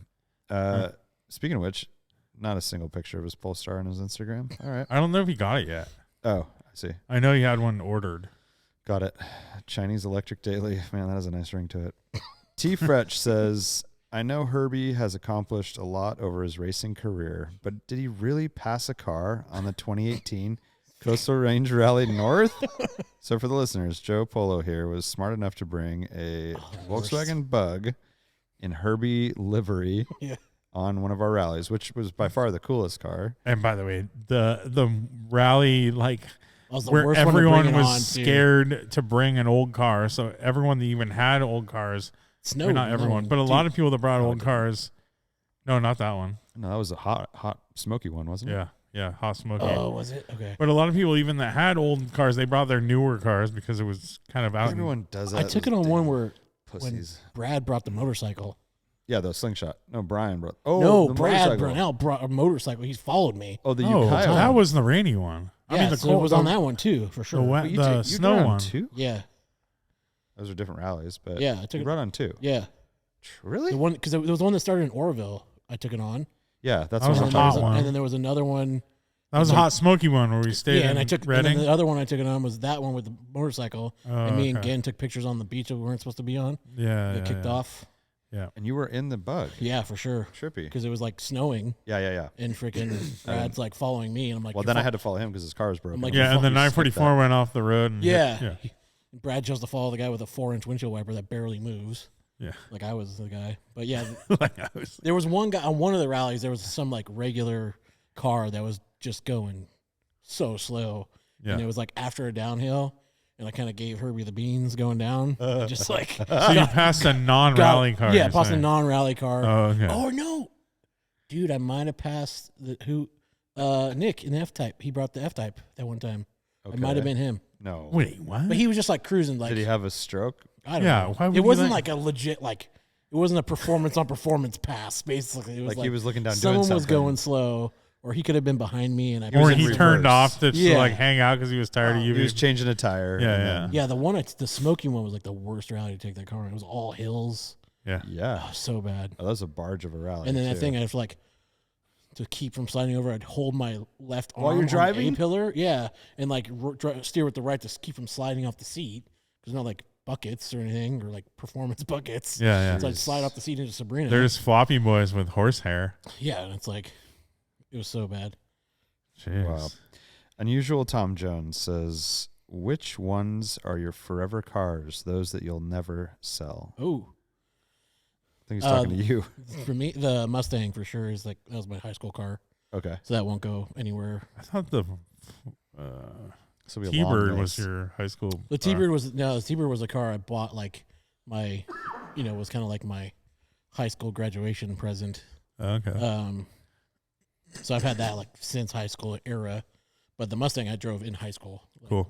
So that's mine. I know Sabrina would never sell her Blazer. That was her grandfather's. Oh, that thing's so rad. And then, I really thought, so I had a Continental convertible that I sold, and that was kind of like up there for me. It's like, I would want that car forever. And I started looking at restoring it, and it was just like, this is They're stupid. so gnarly. They're $50,000 done, and this thing's like $90,000 from being done. Oh, Like, yeah, why yeah. So I sold it, and actually cool. The guy who bought it from me, he's like almost done fixing Oh, it. rad. So How long ago was that?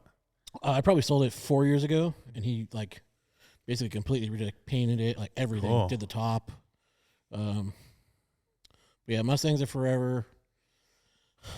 The coupe is like but What the coupe? car, What the coupe? Jag coupe, the Oh, XJ6C. But it's just like the more I think about that car, the more I want to sell it. Just because like I don't want to drive it because it's got 23,000 original miles. Original. It's like, so like it's 77. It's like Duplicate. Yeah. so like, I don't want to like. I hate to drive it, so I'd rather sell it for some stupid amount of money. Yes. And then buy one with more miles. Or just not buy one. Yeah, or just not buy one. Yeah. How about just not replace it? And then like as far as like cars, the Royal We, my dad's E-Type, I'd never sell either. Okay. What year is that? 64. Oh, right. Covered That's headlight, cool. 3.8 car. Yeah. Is that coupe or a Roadster. Roadster? Sick. So I'd never sell that either. Does that thing need work? Yeah, so we got it. Me and my dad body worked the car ourselves at like a trade school deal. And it's basically the body work's done, and I want Is it primered or what? Yeah, it's all in DP90 primer right now, and then I just want to. So how about you sell the other Jag, finish that, and finance that car? that would be a good, smart thing. How about we do that? Yeah. Your dad's not going to get younger. No, it's not. Yeah, good investment. Yeah, it's true. Yeah, and those cars are getting to the point where we're getting somewhere here. Yeah, we're getting somewhere. What about the Opal? This is like By the way, this is why we invited here, Joe. Intervention. So we're going to turn off the cameras now. By the way, Joe's the one who wanted to come on this. Yeah, now dude, you're gonna regret it.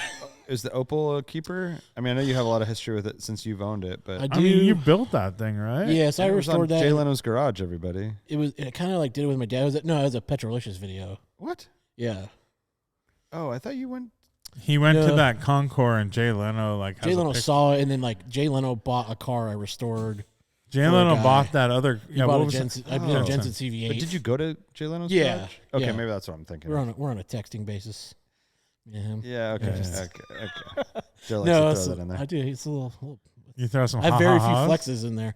Ha-ha-has. So yeah, the Opal probably is a keeper too, because like the Petrolicious video sounds like it's not. I doubt it. What? Yeah, it doesn't seem like it is. It's not a keeper? No. I mean, what are you going to use it for? Well, in the Petrolicious video, it was me and my dad, and we talked about restoring it together. So it's very cool. Yeah. It's How about you like, restore the Jaguar together?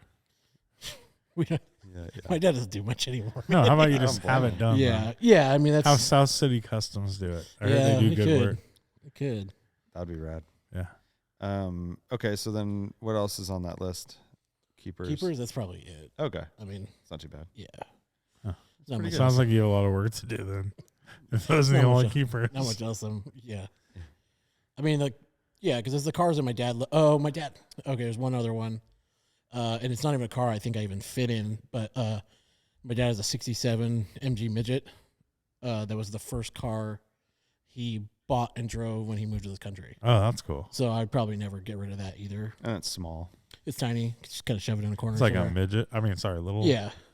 There's cars that my dad loves that would be sentimental to me. Heaven forbid he ever passed away, but so that those kind of cars would be. Yeah, those are. So it's like the Jag, the MG. Mini. The Mini is kind of cool too. Like, I probably would. I mean, it wouldn't really. I mean, now that they're so valuable, but I probably wouldn't get rid of that either. What year's your Mini? It's a '62 Cooper non-S. By the way, I have a feeling I can go through every car you listed earlier and be like, "How about that one?" He's like, "Yeah, I probably wouldn't get rid of that one either." I'm gonna get to that one. No. I'm not that guy. I'm a little bit that guy and not that guy at the same time. Okay. There will be a sale of, like he has two Hillman Huskies. Like, why do we need two? Yeah. And even me with the Opals, like at one point, it was a cool thing because there was only 3 known in the U.S. And then like since 3 more popped up, so it's like now I don't have all. So like. Yeah. And then the one got crushed by a tree. And they've gone up so much in value now. Yeah. They're like the hottest thing. Everyone wants one now. Well, and the Opal, too. They're doing a one-make car show. It's crazy. On top of the dad thing, my in-laws commissioned this painting by Steve Barton, who does, you guys seen his art? It's like, he kind of does like the wave, like the frames are all wavy and the art's like man in a wave thing. So they commissioned a piece when we got married. As our wedding present, it's the Blazer and my Opal. Oh, I saw on it. like a beach. Yeah, I it's saw my it. house. Yeah, and you're like, I would have kind of preferred a hot tub, but whatever. Yeah. No, it's fine. So that's like, it's kind of on there too. How about Sabrina's truck? Is that on the keeper list? I think only her Blazer would be okay. Straight keeper. Even she would be like, her K10 is like needs a complete restoration. And her 56. So that was on the Locatelli Ranch here in Santa Cruz before it burned, and she traded it for like an ATV she had at the time, and we pulled it out of the ranch long before the fire went through and burned the whole place. So now it's kind of like kind of a piece of family history too. Yeah. So that probably Keep that one. wouldn't go anywhere. Keep that one. Keep that one. Fuck you guys. Taking my ball and going home. Yeah. I want to keep that. I don't think Warren has any like keepers for life, right? No. And I think if I had one, it was probably my 944, and I kept Yeah, it for a lifetime of 8 years. It's a long time. It's a very long time. And no, Art's answer to that question. No. Yeah, and I don't think I have any like. I also don't have like the family tie-in stuff Right, like you yeah. do. Like all the stuff I've ever had, I bought myself with my money. I don't have like yeah. And like I think I don't have any keepers right now. Like I don't have anything that I wouldn't sell to get something else or whatever. Yeah. I think if I bought like my dream car is still like a 914 with a built 914, like a 6 that I put a lot of like probably my own time in, like All the and other touches. people's time, and like built it into what I wanted. And I think that would become a keeper, like a lifetime car. But I don't have that right now. Yeah, I agree. I have cool cars, but they're not like. There's some cars that I lust for, and I think I would want to keep for a long time. Oh yeah, I got a list. Obviously. Like an Acura NSX, I think I would really like, but I also think I could grow tired of it and not use it the way I think I would. But yeah, I think if I scored a good Mark I Escort or Cortina, I'd probably hang on to that for a good amount of time. Yeah, sure. Yeah. So we got a Mark I Escort right there. I know. I don't like the flared ones though. Did you guys see the Acura Integra Type R? Nope. Sold at Broad Arrow Auctions at Amelia Island. So it was like the first prototype or something? Nope. It was a car with low mileage. Oh, white. an old. Oh, you're talking about an old Integra Type R. Oh yeah. I thought you meant like the release new of the one? new Integra Type R. No, one sold. S or 95 or whatever sold at Okay. Broad Arrow. I think 95, is that like a good one, or is that the different front end? Which front end is that? Is that the the round early one? headlights. Is that the early one or the Not late JDM. one? I could look it up if you really want to know. Oh, whatever. But I think it had 8,000 miles, so very low mileage. How was the bumper fitment? Is this a trivia question? Fine. Oh yeah, trivia. How much did it sell for? Oh, this is trivia? I mean, Yeah, it's a these- bonus. yeah. Bonus Oh, trivia. okay. trivia. Bonus trivia. Well, How many miles? 8. 8,000. Oh, okay. I'm going to Not say. Not 800. 8,000, Not 1,800. Hey, I'll let Joe go first. 8,000. I remember one selling for 50 that definitely didn't have that low of miles. So I'm going to say I want to look this up because I feel like I want to get the exact. Sub 100, but just at like 98. Yeah, that's funny. I was going to say 99, Yeah. but now I want to go like. 9801. I'll go 105. No, I'll go 105. You saying it across the 6? 105? Yeah. 155. Holy shit. That is like the most not $100 $150,000 car ever. 55. By the way, this is a car that's 0 to thousand. 60 in 7.1 seconds. It's And like you a got- little and you four got- cylinder. It is now like- a blue chip collectible. And you got there is no like. By the way, I'm rallying off performance numbers like it matters, but like it's still just like a 90s Honda. It's like Yeah. It's now a blue chip collectible. And there's Integra Type no R. chance of like shadow bidders there, like everybody talks about on Bring a Trailer, right? So it's like that's No. 2 men in the room or maybe one on the phone. Yeah. Bidding on a car. Yes, and someone probably already has their millions of dollars worth of collection, and now they just said, "Well, I just want the nicest one I want can a find." championship white Integra Type I think R. someone's Perfect. buying that thinking that in like 30 years that car's a 300. You know what? I That's a think great I- question. You know what? I really think at that dollar amount, these people that are shopping cars like that, they just don't care, dude. 150 grand is a drop in the bucket. Exactly. They're so wealthy. It's like They already dude, have all their other toys. I've been watching this Full Swing, that golf documentary, because I went through Drive to Survive. Yeah, And then I went through the surf tour one. I think I'm about 4 episodes into Full Swing. Okay, and then I went through the surf tour one. yeah. You know, the surfing one. I went through the second season of that. It came out recently, and then I'm like, oh, I'll get on this Full Swing thing. These douchebags in the first episode. You're like, fuck you guys, but they're all so rich, dude. These guys, these golfers make so much money, and you're like, imagine these guys. Like Phil Mickelson is on that tour in the UAE or whatever.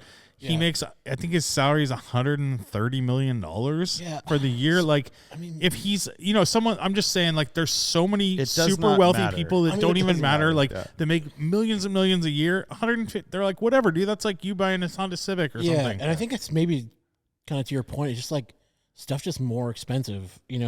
Like that guy spending $155 on that car is like the guy spending, call it $80 on a Miura in 95. You know what I mean? Like that guy was. I mean, I remember Leno talking on a one of his things about like how he didn't want to pay $80 for one of his Miuras because he thought the guy was crazy. Yeah, and it's like now he's got two, and it's like or it's maybe like it's like someone right now that we know buying an E36 for 20, an M3 for E36 M3 for $20,000. It's like. That's the same amount to that guy. 155 is like nothing. He doesn't care. I even look at the cars we build at the shop. Oh yeah. Like, there's no way you make financial sense of those. No, but I'm saying like that's what I'm saying. So like it's like paying for like artwork. people come in and drop $500,000 on a car that they could sell for 150 at auction. Right, and like maybe you get the rare instances where you get your money back on those is the car does a lot of good things and wins like a lot the of Riddler major awards. Wins, but I mean even the Riddler. Look at that Nomad thing. That was a $2.5 million car, and they sold it for $325, dude. Yeah. Such a loss. I mean, that was a weird deal because like the family, but like, I just don't understand where. And it's just a matter of like that guy who built the pickup truck we built. I mean, he's an ex Alameda County sheriff, dude. Like how does like that how even make sense? Another way to look at it, you just don't know where. But it's like I do think another way you can justify it too. It's like how many people are buying brand new.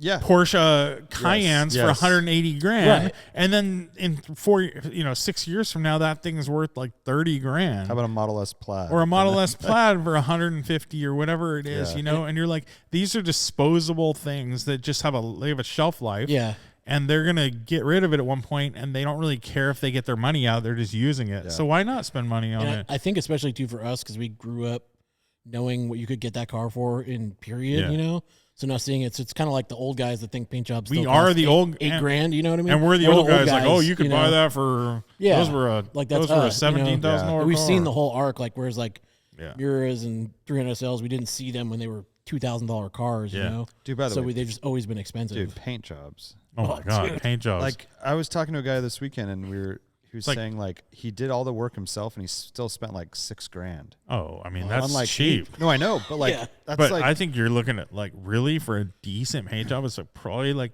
$20,000 minimum right now. Yeah, 20 is like 20 is like a basic paint job. Start, like basic start. I mean, so like the painter that paints for us, it's a technically separate company, but he says he's hard pressed to do a job for us on a car for less than $12,000 in materials alone. Yeah, so just the paint, that's the fillers. What's so crazy to me. I mean, he uses Glazor, which is like the best paint kind of on the market, but still, I mean, his paint jobs are $50,000 and up. Like that paint job on that pickup was $80,000. I mean, it's just like so ridiculous. But I mean, it's just like the cost of it. Like I said, the cost of everything is just so much higher now. And since we saw it, you can remember talking to a guy and getting a car painted for $5,000. Yeah. Now or we're less. Like, exactly. Paint job, but it's $900. $99. And those sucked, but like they sucked. But like if that's the starting point, you figure but like I mean, for like, $5,000. But now you're also getting into like if you think about that, if you're like, oh, a paint job, like a decent paint job is $20,000. Yeah. Then you're like, okay, maybe an Integra that has the 50,000 miles on it for $50,000 is not that bad because I can't find one with like good paint, whatever. You're getting like a perfect thing. Yeah. There's a row of like body shops in like my town, South City, right? So there's like a row of like, it's just one of the streets you drive around. There's like 30 body shops, all packed with cars. You would probably even just it's like, dang. I mean, it's a whole street that's in the South City. It's like industry, right? The industry is in this area. Jeez. And I guarantee you'd be hard pressed to go in there and get someone to paint a whole car for $5,000. Yeah. Even like a scuff and shoot. Dang. Like it's crazy. Like I got quoted for a scuff and shoot on the Peugeot from a body shop I've used in the past for other cars, and it was $8,000. And that car's a straight scuff and shoot. Yeah. Wow. And this is me stripping it. By the way, that's a good band name. Scuff and shoot. Scuff and shoot. Scuff and shoot. Yeah. Yeah, I mean, it's kind of depressing because our buddy Chris has this AE86 that he wanted to have painted. It's all faded Toyota factory red paint. And someone on our text thread was like, "Oh, reach out to these guys," which I know they're ex-Canapa. Oh, right. I think they're good dudes, but they do really high-end work. And I think he called them. It was like 30. Hey, so I hear you're paint cars, and they're like, "Yeah, we start at 30." Yeah. He's like, "Oh, all right. Well, I gotta go." Yeah. Talk to you later. I mean, you can still get a good Scuff quality and shoot? job for 15, 20 for sure. Scuff I and mean, shoot, his though? is like a scuff and shoot Scuff and shoot though. because I've seen that car. It's not like Scuff and shoot. bad. It's just faded. Yeah. Yeah, it's So- faded. Scuff and shoot probably. Scuff and shoot. Yeah, it doesn't need like major rust Body repair work. or Yeah. body rust work. repair, or- yeah. Yeah, But it's it's still gnarly. It's a crazy world, and I don't think it's really cheaper in other parts of the country. Maybe a little bit. I remember Yeah. even back in the day, like I painted my a 944 I had, and I used really good paint Right. and clear coat and everything, like all the good stuff. And I think even back then, this is like 2000, it's probably 2002 ish. The materials alone were like $1,500. yeah. 20 years ago. Yeah. Yeah. Yeah, I it's painted not cheap. I painted the Opal myself, and it was like it was all PPG, and it was their base line, and it was Yeah. like $1,100 for all the materials. for Yeah. that. Yeah. Damn. It's like that's So, 10 years ago. Does Plus. this make like wraps more appealing? Because they used to be I expensive. mean, wraps are They were like $3,000. more than No, that. they're more than that. Yeah. I think like 5 to 6, 7. Yeah. yeah. And it's like Jeez. with me, the biggest part of a wrap is like the shelf life of them. Like they just Yeah. Has like if you get a good quality paint job, it can last you the rest of the life of you. yeah, and you can keep You can keep it, You yeah. can make it last. I don't know. But The you wraps, also have like a wrap, if it wears out in 3 years or 5 years, you can redo it. And I also don't think a wrap also doesn't add to the value of your car. Right.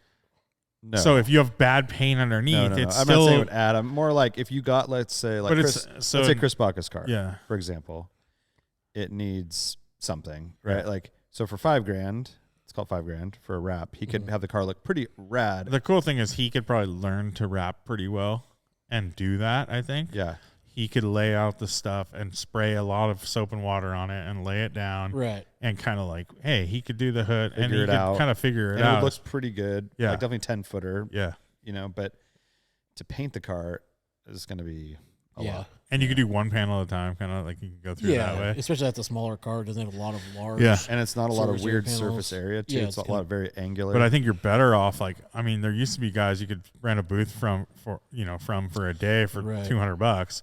If even if it's $500, like you do prep and you go rent a booth and spray.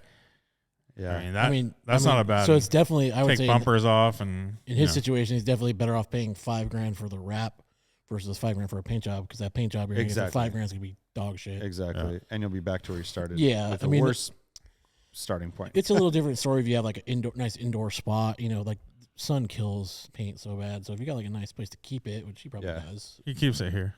Oh, he just keep. Oh, It's not here right now, but Sometimes, yeah. yeah. So I mean, it depends. If you get a good, under $10,000 paint job, you could probably keep it nice for a long time. Yeah. But then it's like you said, does it devalue the car? Because now it's just like mediocre. I mean that too, and then it's a mediocre paint job, Yeah. so that devalues the car. But then a wrap also kind of doesn't devalue it. Like, but I would never buy a car with a wrap. no, that's the thing. I'd I'd want be to. like, take it off. No, I'd be and then like, I'll pull buy it off and let me see what the Yeah, car looks exactly. like. Yeah. Yeah. So, And then I think just to take a wrap off would cost like half.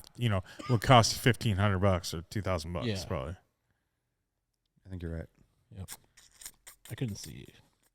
I thought of the wrap idea. The wrap stuff's hard to It's not wrap cheap my enough. head around. I hear you. It's not cheap enough for me to really strongly consider it. If it was like Yeah. $1,000, Oh yeah, then you would then- do it. Yeah, that's what I'd say. If it was like It's like- $1,200, like for sure, like yeah, I think $1,000 or $1,500, I'd be like, okay, it's going to work for a while. It could be a totally wild color that you would never try because it's temporary.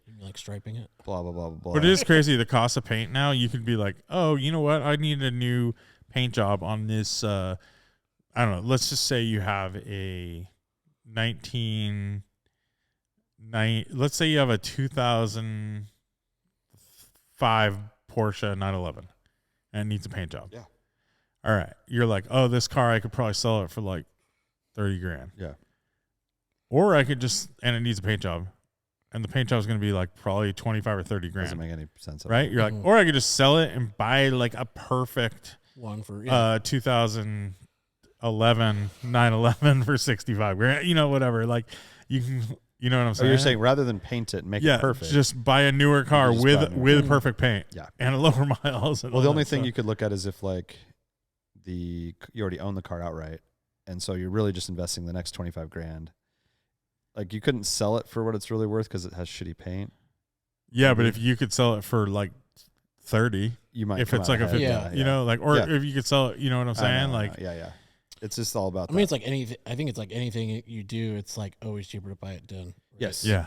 So absolutely. And it hurts at the time. But I love getting calls and guys say like, "What would it cost you this?" Like, or should I just buy one? I'm like, 100%. Go buy it. Yeah, buy it. Like, you change the wheels to what you like and pick a color you like. And it always hurts when you're looking at like, say it's a old body style Silverado, and you see the one for 15 grand that's painted and like has the everything. You're like, oh, but there's one for 6 that I could do the interior and the wheels. And it's like, and then you're like, I do a lot. Car with shitty paint. I've obviously done a lot of car flipping in my day, and it's like I always look for a car with pretty decent body and paint already, because just like even doing little pieces. I'm about to take Sabrina's Volvo in Friday to get the hood painted, and it was like it's $1,000. Yeah, to paint the hood. Like, you know what I mean? It's like even just doing little pieces now is getting to be a costly deal. So we didn't cover this, but you obviously work at a hot rod shop. Yeah, so customs. So before, since the last time I was on the show, I used to work for the city. I changed job to South City Rod and Custom. So I was like 4 years ago. 4 years ago, yeah. Yeah, that's crazy. So South City Rod and Customs were based out of Hayward. Started in South San Francisco, hence the name. Was started by a guy named Bill Ganal, who's like is that Ganal lumber? So that's his like cousins, long distance cousins. Okay. But his dad is like, if you talk hot rods and customs, his dad is like quite literally written the book. He worked for Hot Rod, Street Rodder, started the Rodder Journal, wrote tons of books on Ed Roth, Von Dutch, like legitimately wrote the book on hot rodding. It was one of the biggest brains in hot rodding. I say was because he sadly passed away last year. He's racing. He's like 70, 75. Racing is like slingshot dragster, like, on something he probably shouldn't have been racing anymore, but loved doing it and died in a crash actually drag racing the car in Washington. But so he's like, so the shop has a good history, like pedigree of like knowing what correct hot rods and custom should be, and we would love to still build early Fords and stuff, but not many people are doing that these days. So what do you guys build primarily? What's in the shop right now? So in the shop right now is that, I don't know if you guys saw that striped abomination we built. So that was like a throwback car to like the 60s, 70s. I like drag race cars. What was it? It's a 34 Ford. Okay. But it's like, it's chopped and it's got like no radiator visible. It's there. Injected Hemi. It's an EFI Hemi, even though it looks like old mechanical stuff. It's just like a real wild looking like hot rod. But then the owner is an artist. His name's Kobe Gewurtz. He also built a van called Van Gogh, which was like the first, like, it was an Econoline slammed, like the first one to kind of bring back the van scene. So he's an artist. He does like graphic arts for movies and stuff. And he wanted to just like he always loved like those old striped cars of the 70s. So we got that in the shop. We're finishing up a 40 Ford pickup, 56 pickup. There's a 68 Charger that we're doing. That's all like on a chassis, which those are unibody cars. Yeah. So we had to cut the whole floor out, remake the floor. It's got a modern Hemi. Like roadster shop or something? That's got a roadster shop in it. 56 F100 with a lot of trucks. Art Morrison, yeah, a lot of trucks are huge. Art Morrison chassis and that with a blown Coyote motor in it. 33 Willys coupe, supercharged small block Chevy, kind of big, big fat Those tires. Are cool. Yeah, I like Willys coupes. 55 Nomad, roadster shop right. chassis, independent rear suspension. Rad. Roadster shop chassis with LT4, like modern Corvette motor deal. Chopping a Mercury. Somebody still actually is paying a chop. Like a 50, 51. Yeah, so somebody brought in, and the owner built the car in 2013. Like custom of the year Morrison chassis deal, like big deal car. All lead. All lead. We just saw the car on your guys' sweatshirts was a famous car. He actually did lead work because it was a historic car. So like the owner at the time was like, "Oh, you got to lead work it all." So he actually had to like do lead work, not like straight up polyester filler. And then we have that truck that we built that was that thing was cool. Good Guys Truck of the Year last year. It's back in the shop now. Which is what, GMC? 65 or Chevy? G10. Yeah. Chevy. Yeah. Really nice one. How long do these projects stick around? Usually they're a couple years to build, depending on the where it comes in, where it comes in, with the status of starts and like the amount of work they need to get them back to square one, so to speak. You know, like Dude, they're all roaches. I mean, you get a nice one like the Charger, where you can cut the whole floor out and throw it away essentially. But and then the amount of modifications. I forgot those are unibody cars. Yeah, they're like kind of like a Ford Falcon or a Mustang. They have fixed like welded on front inner fenders and stuff. Yeah. But yeah, it was pretty. But dude, the thing was kind of an gnarly endeavor. I've sat in your position, but working at a shop, we turn over cars quickly, right? Like we do, some days it'd be 10, 11 cars a day. Mm-hmm. Other times we have like, a week-long project, a month-long project, maybe 3 months. Yeah. Something crazy, like we had a few cars over there for a long time. But majority is like a quick turnaround. Yeah. So is that hard, like keeping, I guess concentration isn't the right word, but like your focus on these projects? I mean, obviously they're different stages, but it just seems like you're like, oh, that damn. You're like, I just want something out of here. I know. I mean, that's got to be, you get to that cars point. That like, and then some cars, even you finish, it comes back. And they come back or something, some little hiccup that just, it's like modern cars too. I know, but like a design thing that you guys thought about doing, and then all of a sudden it turns into a way bigger deal. And then that truck was a good example too. I mean, the guy came in wanting to build like a driver. He's like, oh, can you guys build a driver for, $125,000 or so? Like, yeah, like it's kind of pushing it, because he brought in a long bed 6-cylinder 3/4 ton truck and wanted a short bed V8. Yeah. So it's like, like maybe if we keep it really simple, and then like kind of scope project creep happen where we'd show him the tailgate. Do you want to do this with the tailgate? This metal work, You can do it this way, this way, or this way. It costs X, Y, or Z. You'd always pick the most expensive option, and then $400,000 later, he's got a Good Guys Truck of the Year truck, but he came in wanting a driver. You know what I mean? So that's where it kind of happens. And then what sucks about that too is you also get into the point where you could have done it not better, but like you could have done a lot better job if that was the plan from the get. Right. Right. Instead of like having to reinvent the wheel every time. Yeah, like that truck has a roadster shop chassis, but it's the spec chassis, which is they're kind of like more driver, not super slammed. So that truck, if you look at it in the bed, as a hump that we built because you guys wanted to lower it more, and the rear end would hit the bed floor, but we didn't want to raise the bed floor. So like things like that, where it's like you made concessions because you started building it this way, and then and then we do a little like in and out work too. So double or what? We kind of try to double. We try to like animal frost. We're getting to the point where we can't do as much quick service repair work.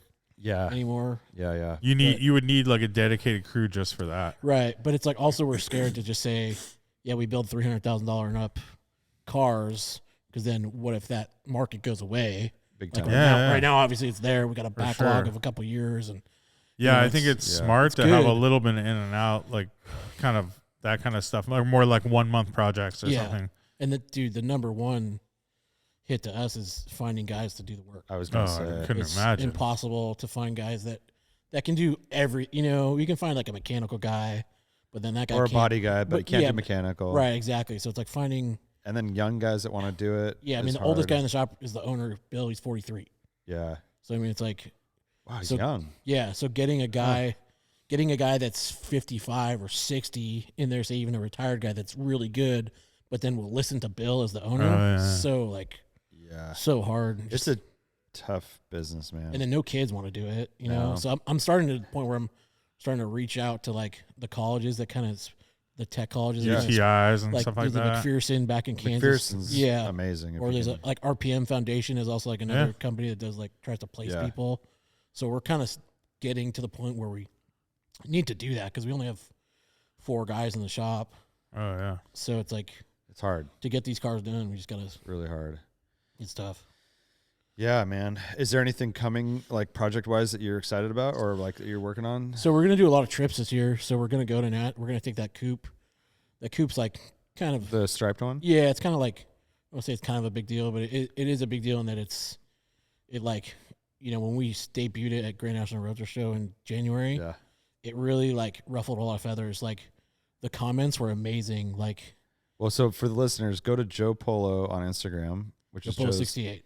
What's that? Joe Polo Oh, 68. Always forget the Mustang. God, dude. Joe Polo 68. And look at this. Or South City Rod and Custom. Yeah, South City Rod and Customs is the second post. Either one, yeah. But it's a very like 70s style hot rod. Yeah, it's striped with gold leaf. Super cool. It's so crazy. Who did the paint? So Campani Color is the paint shop that's directly like next door to us. They do all your paint do all our jobs? paint for our show cars. Probably pretty cheap paint job. You know what's crazy is like this picture is like in a darker light, and then The one of it when it's in the Inside, it like looked different. lighter light, it's a lot lighter. Oh, see, that looks fucking rad. Yeah, it looks way better in that light. That's such a rad choice. but I you mean, could- that had to be such a bold move on the owner. Oh, I mean, yeah. Well, Kobe's a good dude. He doesn't like give a shit. yeah, He well, kinda obviously. like- It's very like it's like root beer brown with like a later orange and Yeah, a, so and a it reddish, gradients back to like basically red. orange to red. What's the interior? and it's the all interior's just metallic black. too. Oh, okay. Black like race cars. It's It's actually metallic, right? The whole thing's metallic. Yeah, it's Oh, got yeah. like flake in it and like and then it has gold leaf. like gold leaf, leaf, yep. separating the got colors. with orange Super- pinstripe. Yeah, I it's dig it. The more I look at it, crazy. the more I like it. Yeah, oh, and then that's- side pipes. Yeah, yeah, Yeah, It's the zoomies. real, yeah. real deal. yeah, and the radiators in the back between the frame rails. So it's really cool. If you look through the grill, all you see is motor. That's like, cool. It's pretty. So how did the judges react? I mean, comments are one thing. Yeah, so it got like a paint use of color award there, but like the older generation of traditionalists just like can't. They're like, you ruined that car. You guys should never be allowed to paint another hot rod Wait, again. what? Dude? They're Well, like, I thought they liked shit like that. Like, so it's the that's like the paint job you would see on like a 70s, 60s car, right? Oh, But yeah, then we because put it on it's- an early Ford and you hot put it rod, on an and it's old like, where it should just be black, or it should be a non-metallic, yeah, whatever. Washington blue or some Yeah. boring. Wouldn't they have had that in the 70s? That a 34 Ford? Yeah, nobody really like drag race. What's up with like, the really? interior Yeah. in this thing? It just what's the floor? It's just like So that's just when we took it to the show, it didn't have interior in it. yeah. So it just has So it just had like seats Dynamat and then and Dynamat. Okay. Yeah. Okay. But the seats are bitching. They're out of their old elementary school, like fiberglass Oh. seats from a desk. Oh, Yeah. Yeah. So, and it's kind of cool. That car's like, it's got a 5-speed. And it's got like modern, like I said, it's got Holley EFI. Like yeah. it's going to be a drivable car, but we're going to take it to Nashville. and- Definitely going to get a lot of attention. yeah, and it's been pretty fun to. Yeah, that's cool. So Nashville. When's Oh that? yeah. So what does it have? Like a pancake radiator, like facing down, or Yeah, it's something? just got a radiator mounted at an angle in the back, and then tubes that run all the way to the in the motor. back. So it's in the rear between Oh, the frame rails. shit. Yeah. Yeah, because car, it doesn't have, you don't see a radiator at all. It's No. crazy, and it doesn't have a hood on it. It just has a grill like sitting there upright.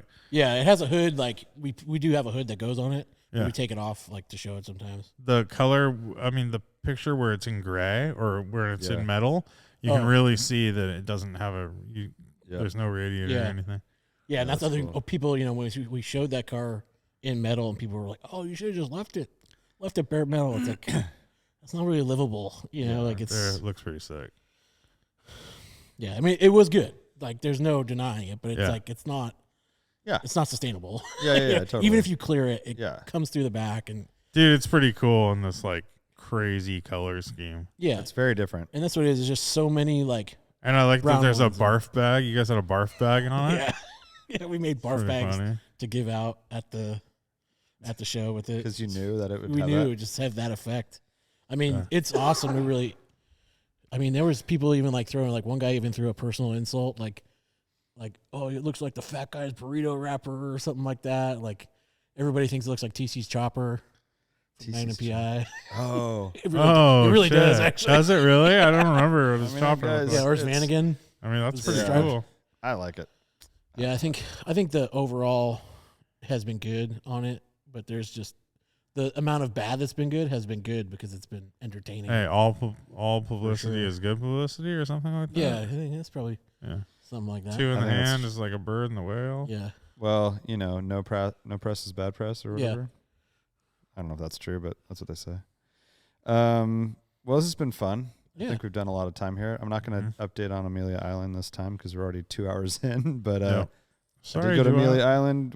You had a Formula One viewing party. Yeah. I think you went to a little Cars and Coffee. There's all sorts of stuff. Yeah. So we'll do it next time. Kick me off next time. We did some No, stuff. this is great. This is awesome. You fucked up, too, because I'm going to be like, every like couple months, I'm like, hey, let's not take 4 years again, huh? Dude. Well, good. We'll have less to talk about. That's right. Yeah, More exactly. often. No, because Art will be on too, so then you'll have to compete with him. Oh, I mean, but Art doesn't. He's not like he has questions too, because I think Art truly doesn't understand my lifestyle. Oh, right? I don't think anyone does. Well, it's true. But like just having a bunch of crap cars. Yeah. What other questions. things? Oh yeah, you're like so you're a sports guy, but you're also a Disney guy. Yeah. What other shit do you collect? Because if you're this bad with cars, I can only imagine you're like he has collection. They have a bedroom dedicated to Disney. Yeah, and there's another bedroom that's autographed memorabilia too. Is that okay? Is that okay? Yeah. Like with my wife? No, just in like with the world. Oh. What do you mean? You know what I mean? Like, do you think that's okay? I mean, probably Do you not. think that's okay? I mean, right now I have no kids, so it's kind of like it's okay. but Like the whole house. Let's go back to I'm that, a like kid. the things floating over your mind. Yeah, I mean, I could probably downsize some things. All right. Yeah, he has like all like Montana, Jerry Rice stuff. And all Yeah, I that. got I'm down with that. all the greats. I love all that. But let's put this let's table this discussion. Okay. And next podcast. Next time we'll get into my Disney. true intervention. Crazy thing is, he has a 2-bedroom house, so he sleeps in the living 3-bedroom. room. By the way, I work with a gal who's addicted to Disney. Oh, really? So if you want to get rid of any of that crap, Does she do the pins? I don't know. Dude, you gotta ask her the pins. She's getting married at Walt Disney World wow. this year. That can't be cheap. I mean, who Well, cares? Walt Disney though? World is so crazy. There's like all Yeah, these it's little huge. areas. It's Yeah. Epcot, and it's like some fake riverboat. It's the weirdest thing I've ever Yeah, heard of. You gonna I'm go? out. No, I'm Oh, not what? invited, but I wouldn't go. Andrew would probably dig it. Oh yeah, he's 6. That makes sense. I'm just trying to stay young, man. I tried to tell this her. year. I had to like bite my tongue because I was like, please don't. I feel like she's selling herself to this corporation. They don't care about anybody. Right. Like, People love it, dude. Joe loves it. He dresses up. What's that? Where you dress up? There's a term for it where because adults aren't allowed to dress up like characters, Talking right? Dapper Day. Huh? Talking Dapper Day. No, but there's something where you like, instead of dressing up like some character, Mickey Mouse, you would wear like pants that have like polka dots or whatever his like color, and then a shirt. what are But you it would be talking like about? there's a name for it. At Disneyland, you 'cause dress up. Adults aren't allowed to dress up as characters. Right. Who says that? That's a law. That's like the rules. Yeah, you That's can't the like, rules. You can't like dress up. It's What do you Disney rules. Like you can't go there dressed. Yeah. Like, you can wear ears, and you can Yeah, wear yeah, but a you shirt can't- that has it, and you can Yeah, wear the, exactly. But yeah, you but can't go wear like like. dressed as Mickey Mouse with a Yeah, fucking, Oh yeah. with the Like head. the helmet. You Yeah. also can't go dressed as like Belle wearing a yellow Yeah. Belle dress. Kids can. Kids can. No, adults can't, dude. Well, who's They've stopping just that? now Dude, they stop- are stopping you. They're Yeah. gnarly. Which is crazy. They've just now started letting a guy go that does. He dresses like Walt Disney. Oh, And like okay. legit like looks like Uh. him. Like him? And they kind of like started letting him go So they around should just like pay do- him, dude. Pencil mustache. But yeah, this is a real thing. Like Disney's Yeah. known for being pretty. You can only dress like, up when you strict. go to like the Halloween party. And Yeah. did you find this out because you dressed up? No, like, I did not. But You there's tried to people dress that up like like incognito. Duck. So these people that are Disney files or whatever I was they gonna say are, Winnie the perverts, Pooh. like him and Sabrina, they would go there if they would go there. They would dress up like the characters, but it would be like instead of that, they wear like the colors that they wear, and maybe like Yeah. if Oh. Minnie Mouse has polka dot shirt, she would wear like a polka dot a shirt, but it wouldn't be like a mini. Okay, what's your point? It's there's Just no. that Disney people are crazy. point. There's just Oh, a, you're just saying that people are crazy. Yeah. I'm I'm just saying, straight like, up saying there's a name for those. I'm wondering if Oh, they do this. I don't know. but No, I that's think not. it's That's not loser? me. Jeez, man, he's just like. The people Went that would. straight to the dag. By the No, way, no, and he the says ones that lame bother- hate. He's like, The one that bothers me is the adult like couple that have the matching shirt, matching hat, I mean, matching. right here, dude. you- I you don't I do don't do that. matching shirts, dude. Oh, matching hats, No, we don't do much matching. pins. I'm not you a have match. pins. I hate matching. I do have Pins are- pins, pins and are we'll cool. wear the things around your neck. Yeah. That's about it. Pins are cool. What things are on your neck? So you wear like a lanyard with the pins on it. Oh, okay. Yeah. Yeah. But, I think it's that time. Joe, could you do the Yeah. honors for me? oh. Trivia Pretty time. good. That was pretty good. Dude, I'm not gonna maybe rehearsed it. Dude, It's pretty that was fly. Maybe did it the whole way down. Maybe the whole time. I love it. No, he knows I watched Taken. I love it. Oh, yeah, dude. He was watching a movie on his drive. Taken? Yeah. That's a crazy movie to watch on your My drive. my Ranger's old and's got a a DVD player. But, dude, But who you're watches watching Taken? movies? And He you had have this whole DVDs? explanation the other day about this. Like, what was the other movie you watched? Like the Rookie of Encino the Year Man or and something? Re- Encino Man and replacements. and the Encino Man. Replacements with Falco. I gotta watch movies I've seen before, so I don't have to pay attention to them. That's true. Replacements is pretty entertaining. A good dialogue-heavy movie would be good, like Yeah. Pulp Fiction or something. Yeah. All right, this isn't about movies, though. This is about motorcycles, actually. We had a question about this in trivia, so we're going back to motorcycles. But Indian Motorcycles has a new model. It's the Chief Bobber. Oh God. Which everyone's waiting for this one to come out. It has an interesting ingredient in its paint. I can't tell you what the addition is of the Chief Bobber because it'll give it away. But what is in the paint of the Indian Chief Bobber? Is it a Blank edition. Is it a ingredient in like the mix of the paint, or just something they draw? So it's like a on? precious metal, or It's in the paint. They add to the paint to then apply to the bike. Chief Bobber. I'm trying to think the name has something to do with it. I know if you're like, oh, is it maybe like turquoise or something? But then I went, so then I went guess. non-PC and went like, They grind that up into a Indian. powder and yeah, exactly. add it. The name will the addition obviously gives it away. I can't tell you. oh, Completely. oh.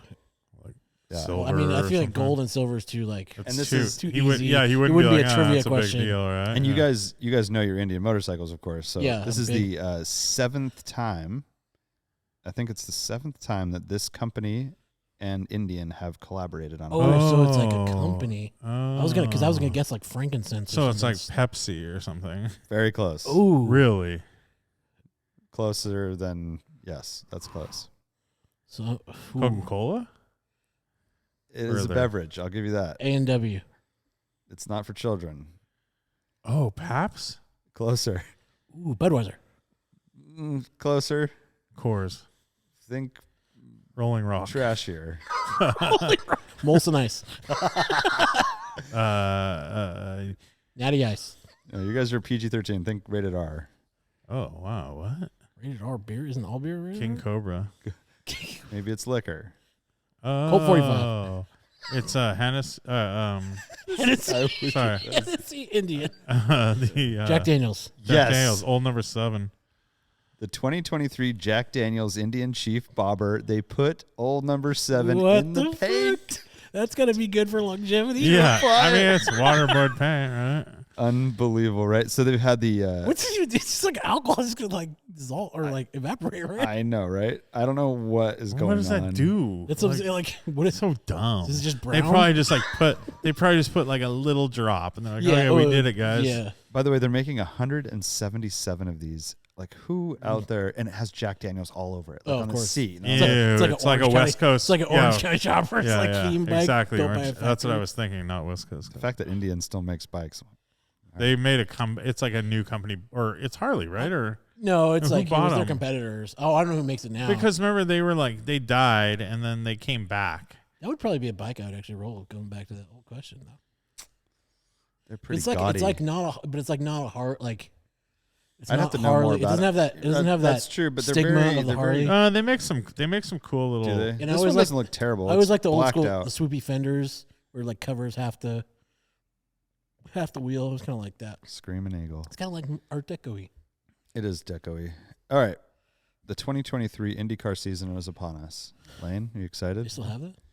I guess. Oh, they're owned by Polaris, Oh, that makes sense. Really? like Slingshot. I could see that. Yeah. Yeah. How else are you going to make money making the Jack Daniels edition? Yeah. The 2023 IndyCar season is upon us, and because of that, they have picked a new pace car for the season. Oh, What is it? Oh It's usually some man. American turd, isn't it? Like they're famous for Corvettes. Do they race outside of the U.S. IndyCar? No. Maybe Mexico? Oh, you know what? I think I Canada? said nope really fast, but I want to say they even race in maybe England? South America or something. No. Really? Maybe I'm I'll have tripping. to look into it. I could see Mexico. Didn't they and used Canada. to go to like Mexico City and maybe like Brazil or something? I could definitely see Canada. Way back in the day, I bet they did. I don't know. So what's Definitely new? Canada. Because I remember the movie sure. Driven. They go to the Toronto Molson Indy. Thank you. So boom, they It's definitely good go to knowledge. Canada. Watching in my Dude, Ranger. Hey, wait, back to this. Wait, Indian Motorcycles ended in 1953 and resumed operations in 1999 in Gilroy, California. Oh, local. Nice. So you could live there and Buy just drive local. Indians. Just drive Indians. Buy local. It's pretty good. So purchase pace car. reports. So it wouldn't be a vet because they came out with the vet. The rear engine vet thing is old news now. Yeah, but it could be Yeah. the new electric assist vet. Ooh, electric. You know, they have the new vet, which is it's a Stingray hybrid or basically. whatever, Yeah. No, it's not. E-Ray? Is Indy doing a like changeover electric thing? Hybrid? I don't think so. No, sticking with the but old they ice. still would want to support. Did you though? I don't know. It might be a Toyota product, like a Supra. Ooh. Because isn't Toyota big and no, they're big in NASCAR. Honda used to be the big, but Honda's like everything. Toyota's big in NASCAR, right now. Yeah, NASCAR. Yeah. Who's making chassis? Is there only one chassis maker now in I Indy? think so. I don't know. It's all Dallara. Yeah, I think it one might of be those right. guys. Yeah. P.S. That F1 race was boring. Yeah. It's, oh man, It's it's even cold like a new battles, car. pretty boring. Couple good battles. Yeah, just You guys are struggling, so I'm gonna say Give me you've danced around it. It's a car that Lane and I have driven. Oh, Ooh. Toyota Camry. When did you drive a Camry? We rented one to pre-run a rally. So bad. No, more recently than that. Joe kind of danced around it. Oh, Corvette. No, we were talking about manufacturers. I have no clue, dude. Oh, the Honda Type R? Yep.